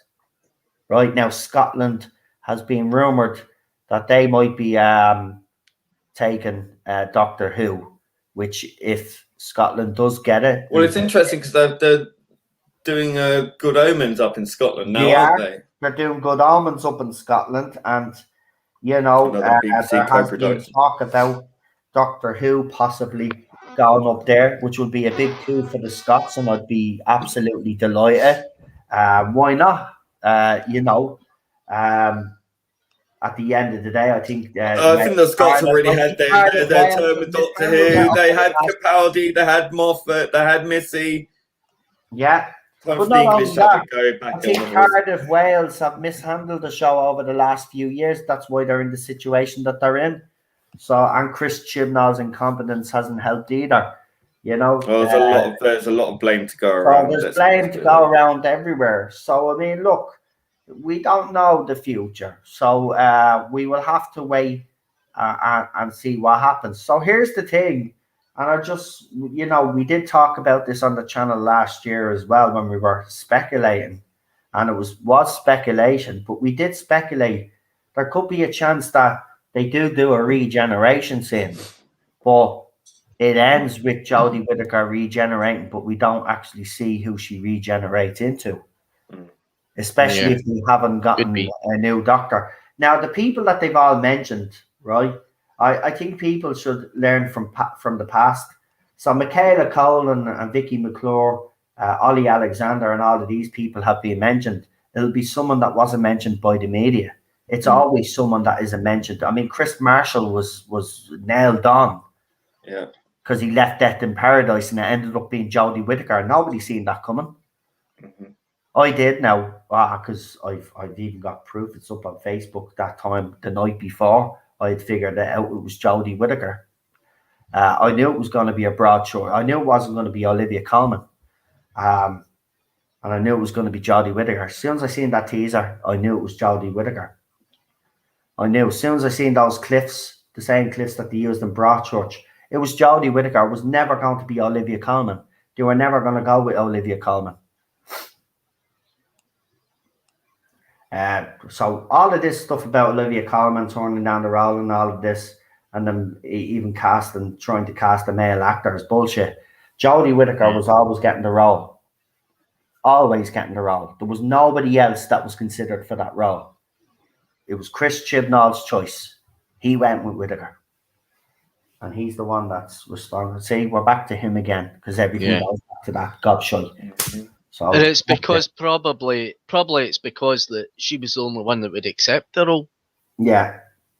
Because they realised, see if a successful actress had taken that role of the Doctor, and they realised that, you know, what they're going to come up against. I mean, that would really destroy their career. Well, think about it. I mean, you got Idris Elba, who was asked about taking the role of James Bond, and he said, I wouldn't want to do that because I don't want to be forever known as the first black guy to play James, because and that's exactly what happens with the media and all this stuff. It gets to the point where it's all they can focus about. Oh, they're the first person of color. They're the first homosexual. They're the first. Yeah. And it's like that is so degrading and disrespectful to the actor, the person, the human being. So look at the headline, The Sun for Ollie Alexander. Yeah, exactly. Gay actor, Ollie Alexander, the first gay actor. And of course he wouldn't be, because John Hurt was, actually. and here's the thing, then we have fans. But we didn't make a big fucking hoo-ha about it. Well, why is all bringing his sexuality into it? We didn't bring his sexuality into it. The fucking Sun newspaper did. Exactly. I actually came out and said in a video when I was talking about this, why didn't they just say talented young actor Ollie Alexander? And you know what they would have done 20 years ago in the press? They would not have gone about openly gay or first gay. They would have gone, this actor. I mean, that's how far we've regressed, because it's all about identity politics now. It's really it wasn't like that back in the day. It's really because it's the 80s. Can't judge it's really because it sells. It sells a paper. Sexuality or highlight his sexuality. Sorry, John, because it annoys me. Ollie Alexander is a talented actor. He is. We've only seen him in one thing, playing an actor, playing a character like himself. He's only been seen playing a character very similar to himself, just in the 1980s, and with a horrible disease. That was very well done, but I mean, it's very hard to gauge. That's what I'm going to say, though. Is he really truly the right role, right man for the role? It doesn't matter what his sexuality is. We don't give a shit about that, but the media seem to, right? And the fans of this era seem to love that. That's what it's about for them. But it is an injury. Like, the conversation can be had. We can have the conversation. Well, is he actually the right person? Is he a little bit too young? You know, I think Matt Smith was, how old was Matt Smith? Matt Smith was 26, and Ollie is like 30. Right, but he looks like 15. Well, let's be honest, Matt Smith looks older than 26, whereas Ollie looks younger than 30. And what I'm saying is maybe Doctor Who has come a bit too early for Ollie Alexander, but I wouldn't necessarily rule him out completely, say in 10 years' time. I'll rule it out when they stop making it all about sex. And that as well. Of course, you're right. This whole thing has to stop. This overcorrection, this hysteria, this identity politics. It's incredibly harmful. It's damaging. It doesn't help anybody. It doesn't help the people it professes to help, and it doesn't help the people it's rubbing up the wrong way either, and it's creating more of a divide than damaging. It is, though. It's damaging because it's distracting from the actor. It's distracting from the actor, but it's also distracting from the character, because they overlap the actor's immutable traits onto the character rather than the actor playing the character. So it's the inverse of that. Yeah. So it all becomes about the actor playing the role, Yeah. not the character itself. And that's why we have this issue with Jodie Whittaker, because they made it all about her being an upgrade, but they never really even addressed her sex change. It was so badly line. I handled. used to be a grey-haired Scottish man 20 minutes ago. Yeah, either you're going to address it properly, full on, or you don't address it at all. But I'll play devil's advocate. I'll play devil's advocate here. But some people would argue it should be the defining thing about the character. But some will argue, right? And I'm just playing devil's advocate here. Eddie actually, I don't think it was Eddie. It was someone else. I can't remember because it's so long ago. But they did make the point that it was the fact that they didn't make a big deal about it was better. Because if they had made a big deal out of it, then people like ourselves would have said, well, why are you making a big deal out of it? Do you get me? Now, for me personally, I wanted them to explain it, Lee, like you. Because if you're going to do something that big, right, which it is, it's huge, you're changing. Well, what's the point in doing it in the first place if you're not going to make it part of the story? Yeah. Because it does stick out like a sore thumb. It doesn't matter if you want to believe that or not. Only trendy people who pretend to believe it doesn't do. But it is such a change. And the fact it's kind of half-heartedly addressed and it doesn't, you know, I mean, they write her like a she's incompetent. Her doctor's one of the worst doctors out there. She's cold, she's incompetent, she lets everybody do all the work for her, and then she swans in with her sonic screwdriver. It's not her fault, it's fucking Chris Chibnall's writing on his team. But that's our doctor in a nutshell. She's cold. Look at the way she acted with Graham O'Brien. I know we keep doing it up, me of that. but that is fucking disgusting. I'm sorry. I've had family members, and I think a lot of people that have been part of this channel have had family members that have probably, passed away from cancer. It's horrible it is. It doesn't just affect, obviously, the people that have cancer, their family. It causes a huge stress and pain with the family. But for the doctor to turn around and when Graham was talking about his cancer, worried. Well, you know how they could have addressed that, because their excuse for that was, it shows that even heroes are fallible and that they not everyone knows what to say, and it becomes about the person who doesn't have the cancer. It's like, well, sorry, that's really fucking selfish and narcissistic. Secondly, you could have had the character showing people who may have social anxiety, to give them something. Say, she could have said, I'm socially awkward, fine, but then come in with, but I'll give you a hug. That would have been fine. Exactly. I don't know what to say, but I can show you. And that in itself, that one act would have shown a little fucking character, that changed the whole dynamic completely. And showing people, because if it's about educating the young people, then shows people who suffer social anxiety and social awkwardness, to show them how they can express their concern. Yeah. Right? But they didn't do that. What they said is basically, it's okay if you're a shit at hearing bad news and someone's suffering, you can show them you don't give a shit. I mean, that's really not, a lesson that anyone should be teaching young people. I'm sorry, that's bollocks. Well, spot on, man. That's CNC. Simple little thing like that, just that little added hug would have changed the whole dynamic. And that's the difference between a great showrunner and a poxy showrunner that doesn't know how the character developed or understands the character that they're writing for. Chris Chibnall's supposed to be a Doctor Who fan. We've seen the famous video. Fuck the famous video. He was a fan, right? He was given these criticism, and he's all, he's entitled to do that. Problem I have is that bollocks won't let. It's funny how he's entitled to have his opinion, but we're not. That's what I was going to say. He won't let us have ours. Yeah. And this is why Doctor Who magazine's suffering and all these other things suffering. Yeah, they won't even acknowledge that we exist. All fans. They're too busy banning and blocking everyone that are fans of the show and pretending like everything's fucking hunky dory, and Yeah. then wonder why they're not selling any magazines. Well, you know, you've been treating us like a pile of shit for And by the ages. way, You've the been having a female go at doctor us, blocking us, conversation- all sorts. the female doctor conversation, Lee, Yeah. the one that they said that you know, there's no need to have a discussion because it's already done. Well, whether you like it or not, after she's gone, there will be a discussion on why the female doctor failed so horribly. And you know, it could have worked. Yeah, it could have worked. It could have worked. But Missy is a perfect example of where it can love work. Missy. So I mean, all this bullshit about misogyny and all that.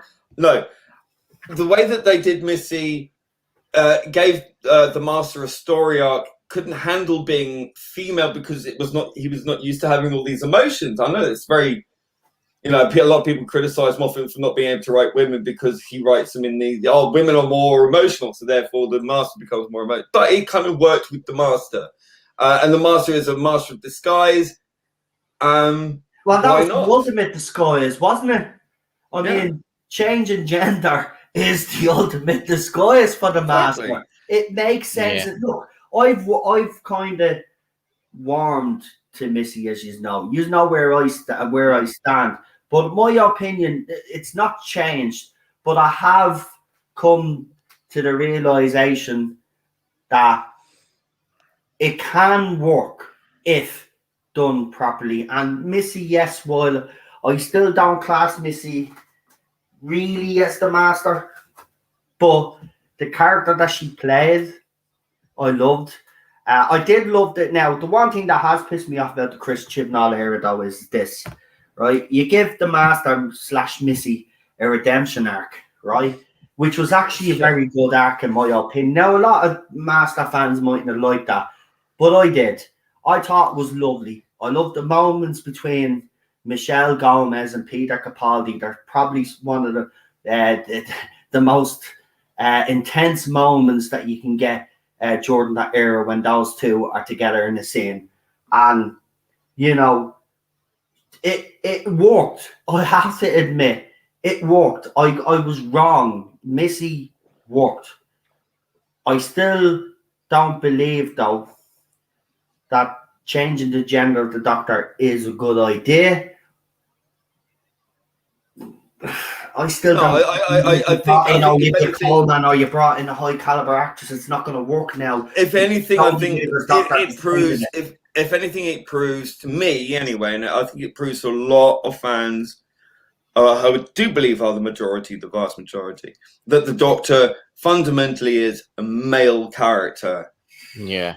And I don't like this. This is a very recent Moffat created thing where they can swap gender now, and it's just like, I mean, we had that awful, you know, rooftop thing between Bill and the Doctor who said, "Oh, we don't fixate on gender like you people." You know, it's like this is very postmodernist gender identity politics being put into this, and it's confusing to a lot of younger children. I think it's very irresponsible because this kind of ideology, this can lead to young children, especially, to believe they're born in the wrong body, or that they are, or that they should have, you know, surgery or life-altering drugs that they'll have to be on for the rest of their lives. Yeah. And all this kind of stuff. There's a big conversation to have, right? And that Doctor Who is not a place to sort of offhanded comment, write it off as something trivial. It's not. It's a big, massive social issue. And for that, I think that was incredibly irresponsible. Yeah. I think by putting it into this children's family show and making it sort of an off-the-cuff kind of thing is deeply irresponsible. But I think as well, it created this situation now where, but effectively, the 13th Doctor can go off, meet someone, because they're infinite lives, so the universe could be populated with Doctors now, and then meet someone, have sex with that someone. That person turns out to be the Doctor and another incarnation, that billions of others now, because of the regeneration, unlimitless regeneration, that there could be a population of infinite amounts of Doctor's children with himself. Yeah. You know, it just, you know, I mean, it just opens up a whole can of stupidness. I know. I seen that as well. That was these fans are clueless. Well, listen, we're gonna leave it there, man, because as I said, Lee showed me a little screenshot of something. So hopefully I'll be able to announce the launch of the show soon, because this is the kind of stuff that we will be able to debate as well, along with all the other stuff, because this is a fascinating conversation. We need to have this conversation now that this era is coming to an end, and actually discuss with you guys and other people out there where it actually all went wrong for Whitaker and for Chris Chibnall, and to point out, you know, the glaring mistakes. I think it is important. So, you know, yeah, I'm not saying BBC will watch a channel like mine, but if it's out there, at least you'll get fans discussing, and hopefully we can, you know, maybe say to the BBC, listen, you don't have to make the same mistakes again. There is a better way of doing this without alienating all your fans. And you can listen, The Orville is the perfect example of a TV show if you want to talk about modern topics today, right? And if you want to highlight certain issues today, The Orville showed how it can be done. Yeah, it's like without old school Star alienating Trek. your- That's how they dealt with it. Exactly. So you could there is a Brilliantly proper way. done. Even Doctor Who Diverse Classic cast. Who had a knack of doing it. Even RTD's era had a knack of doing these issues that they wanted to highlight and did them very well. I'll even give Moffat a bit of credit as well for Vincent and the Doctor. He deserves credit for that. That was a masterpiece in highlighting depression and all the other stuff that he highlighted. I mean, look, Doctor Who could do all of this stuff, but Chris Chibnall has broken the rule book basically, and has done it his Well, that's way. what postmodernists do, isn't Yeah. it? They And you deconstruct can't everything break that's the rule book. unrecognizable. You have to stick to the rules. The rules for a reason. Yeah, it's not a show about change. It's a show that has change in it. But Yes. it's not about change, and it's No. not just changing it for the sake of changing it. Oh, it's progressing. The It's character progressive. changes, You but can the progress. story You can remains progress. constant. It's still about a person that You can left out of progress. play and not- You can progress over a cliff, and that's exactly where we find Yeah. ourselves. And it's progress for the sake of progress isn't always necessarily a good idea. Yeah. You have to do it with purpose, with reason, not common purpose, I may add, but with perfectly good reason and for narrative sense, not just for because it's trendy in the day at the moment, and we'll date it ferociously, and we'll never forget it either. Well, we want to, but we won't allow them to forget it. That's for damn sure. And Doctor Who is about a madman in a box. That's it. That's what it's about. Yep. As I said, Moffat understood I'll that. end with this. I said I'd never forgive Moffat for what he did, for certain things that he did. I've gotten over that.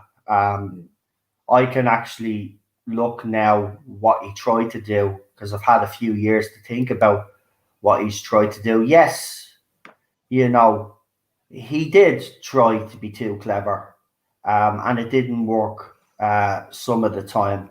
But when I look at his era and look at it overall, it wasn't that bad. He did confuse it in some parts, but he did really try. And the one thing, yes, he did throw his toys out of the pram a few times at fans, you know, because he did feel under pressure. But nothing like the way the current showrunner has or the production team has.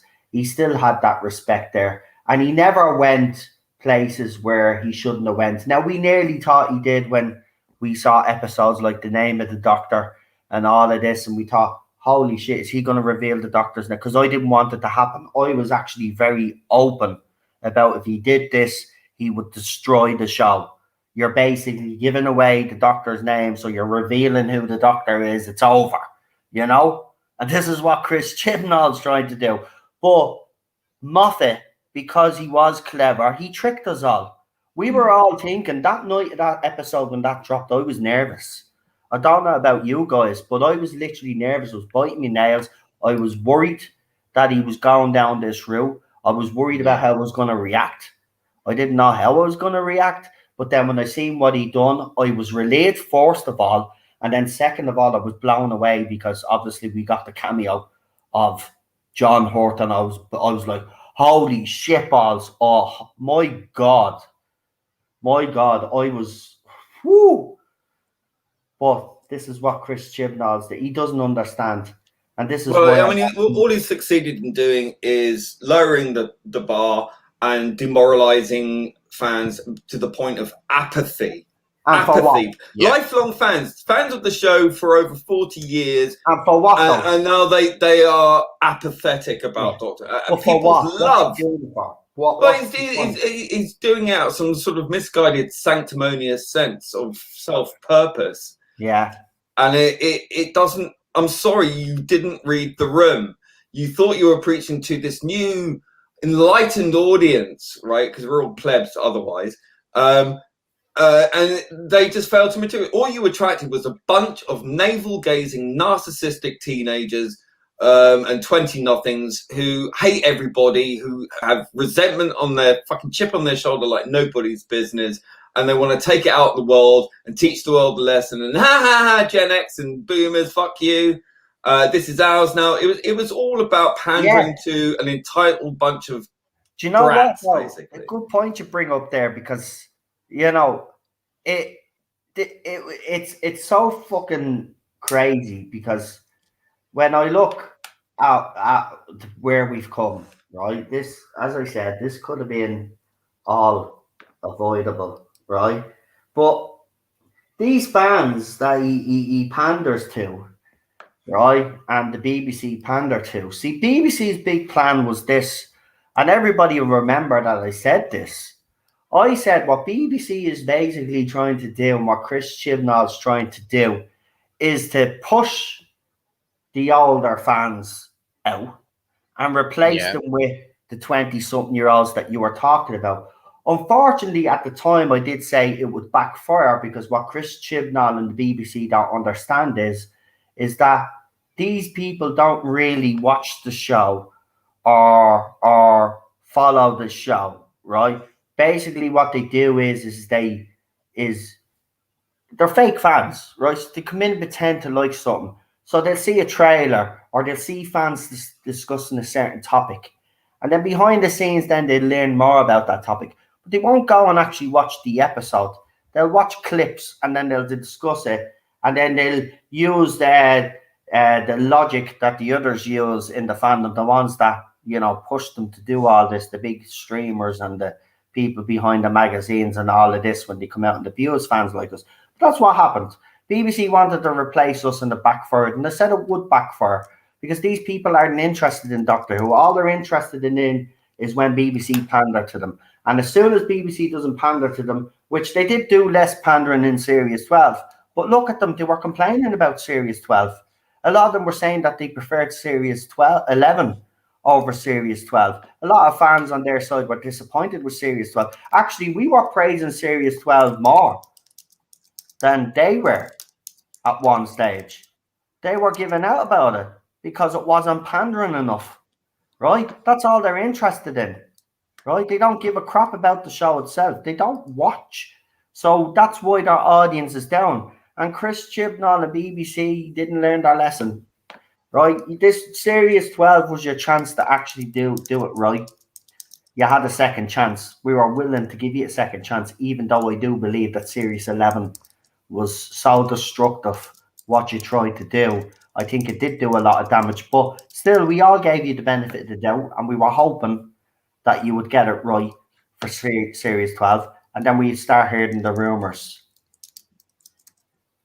about timeless children and all timeless child and all of this nonsense.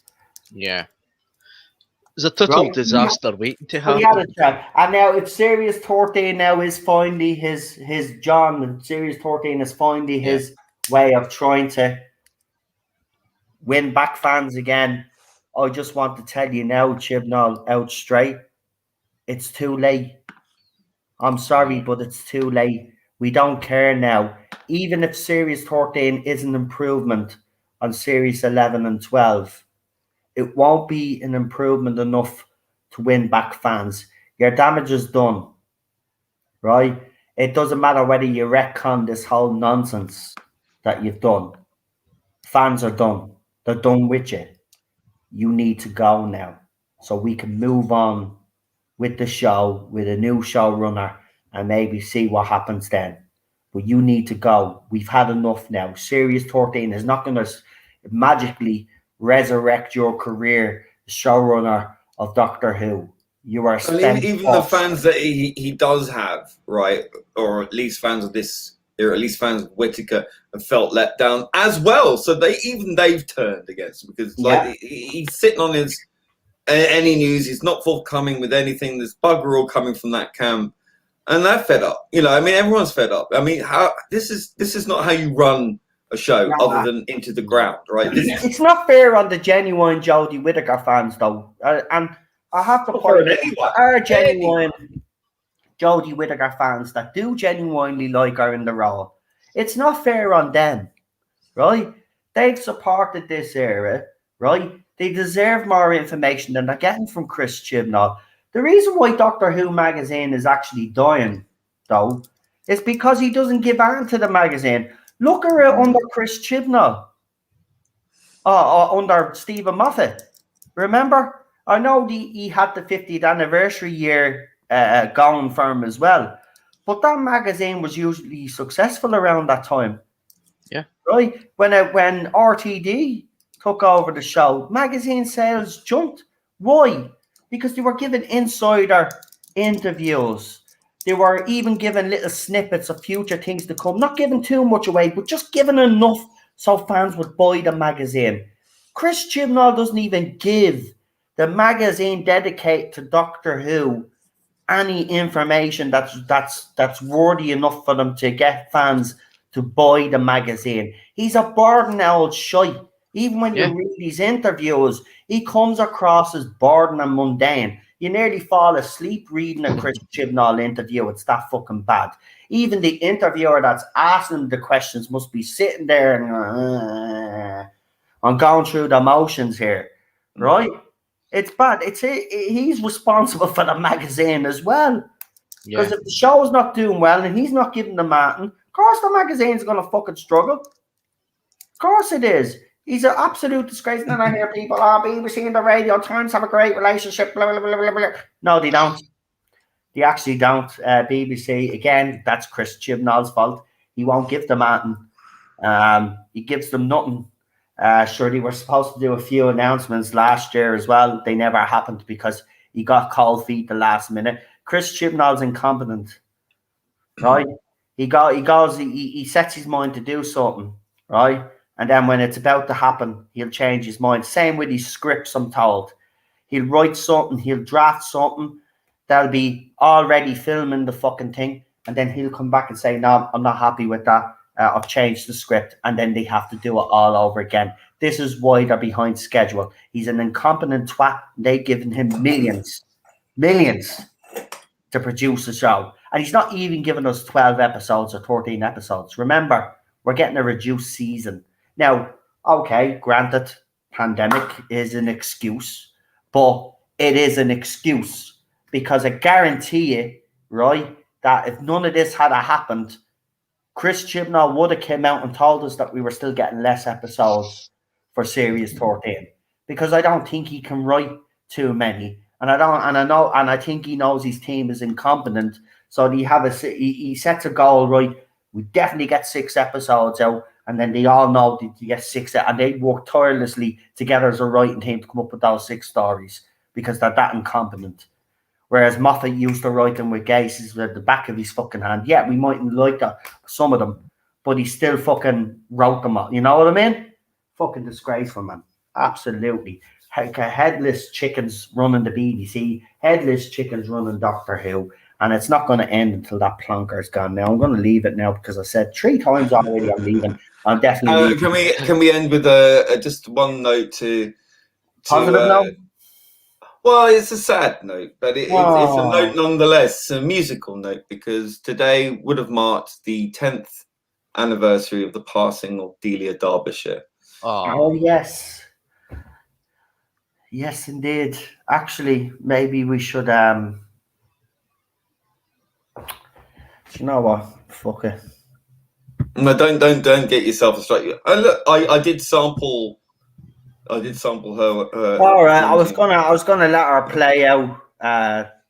Let the tune play out, but I suppose you're right. We will be. There is a variant on this, so we might as well. They've got it gunning for you, so Yeah. don't provoke it. But yeah, I mean, it's just sending Yeah, her the love Tin King wherever she actually is. put up. If anybody follows us on Twitter, the Tin King, who we all follow, he does be in the chat sometimes. Put up a lovely thread. He did one as well for Thinking. Roger Delgado because BBC couldn't bother their arse doing it. He did a lovely one. And again, that's another thing that I hate about them social media accounts as well. Clueless idiots running them. Haven't even got the respect to remember. Let's see if Doctor Who BBC Twitter mentioned it today. I'll be surprised. Let's see. Listen, she was a woman. She was a woman, so more than likely they did it. They did. No, they didn't post anything about Delia Derbyshire. Well, I think we'll have to do something about that, won't we? Right. I'm going to say good night. I'm going to say thank you, actually, for sticking with me for 3.5 hours. I suppose we haven't streamed this long in a long time, have we? So I suppose it was overdue. But I want to thank you all for staying with me and the panel. We really enjoyed it. And I hope you liked the nice, healthy debate and chat we had. Of course, you know, we all do have our own opinions. They're very strong opinions. But you know, we're friends. That's, you know, it's good to have a nice debate. But listen, if there are people that disagree with what we said there, you're more than welcome to disagree. And if you want to leave a counter argument, as they say, or a counterpoint, when this stream goes up later on, you're more than welcome to do so. And of course, also leave a comment on the classic story that we did, and let us know if you enjoyed it, if you're a fan. Yeah, so we'll see you here tomorrow. Have a good one. Good night, everybody. Just want to say good night, lads. Good night, lads. Good night. I was going to say, hey, Noel, are you leaving it to Monday? Yeah, I'm leaving it to Monday. I'm going to do Independence Day with Cheryl tomorrow. Right. So we have a little treat. So we have a little treat for you. So, well, that's the plan. So Cheryl was the one that suggested and it. So, Jack Main asked you if his drawing of the Xenomorph was okay for your Alien movie watch along. I don't know if you got that. Oh, yeah. Well, we don't know if Alien's going to win yet, but I have seen it and it's brilliant. And I know you did say also Gremlins, that if it was Gremlins, you'd do a Gremlins one.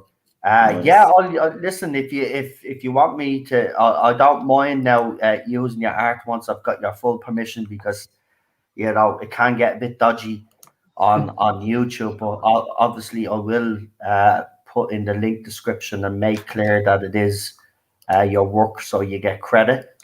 If you want, even put your own signature on it, which I think would be a good idea, Lee, wouldn't it? Because I'm going to be using it as obviously as a every artist should sign their work. Yeah. So put your autograph on it, so when I use it as a thumbnail, just in case you get anybody out there try screenshot and take it off you. So if we did ever see it and someone shared in your work without your permission, we can report them, because we wouldn't want that to happen, because that was happening with Lee's work originally. Actually, there was a YouTube channel identical to this set up that was using all the logos and all that Lee had actually set up, but as soon as we found out about it and we start talking about it, I think it's gone now. Eventually pulled them down because we highlighted that. But just be careful. So put your autograph on it, yeah. But hold on, actually, what is I might as well check the poll while we're here then. So I can give you some idea. Tuesday, the poll closes anyway. So Tuesday, I'll be able to let you know exactly what movie has won But I think Gremlins was winning though. Yeah. If I remember correctly, Gremlins was winning. So I don't think it is going to be Alien. So let's see. I'll tell you now. Alien is in the lead, 58-42. Oh, it is. Okay. There you go. It was Gremlins the last time I checked.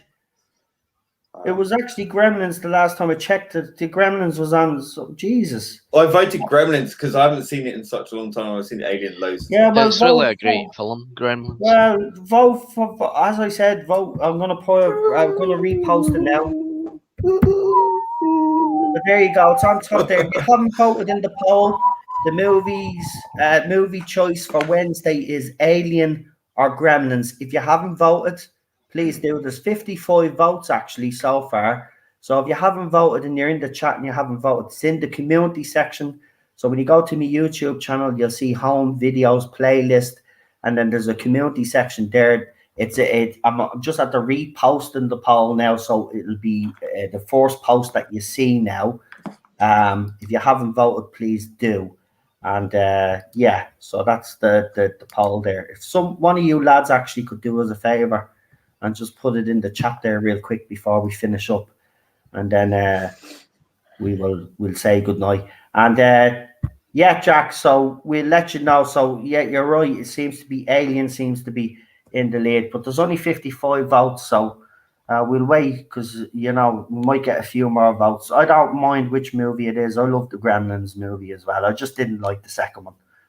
New Batch was a bit weird for me. I didn't like the New Batch. I thought that Gizmo's big ears. I thought that the total difference between the original Gizmo and the new version of Gizmo is it was a completely different kind of Mogwai. It wasn't Gizmo.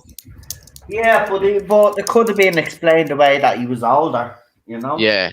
Yeah. So I kind of don't, but I just don't like it because it just got a bit weird, didn't it? And then there was different sort of Gremlins, which I thought was a bit stupid, but that's just me personally. So go and vote, guys. I'm going to leave it there now. I'm going to leave you with Lee's fantastic trailers. You can go and check them out on audio, Aldred audio visual. I can't believe I said that wrong. I always get it right after I got it wrong the very first time I ever said it. But there you go. Go and check it out. And check out his Problem Being channel as well. And check out Real Super Doctor's channel, Alpha Omega as well. And as I said, PJ maybe and Daniel and Co are probably still streaming, so go and check those guys out. I will talk to you all soon. Have a good one, as I said. Have a good one. So here's the trailer. Good night. Good night. Nice. Good night. Nice. Top of the morning. No, Good night. Top of the evening. Good night. Top of the morning. Top of the evening. Bye bye. Tomorrow. Good night.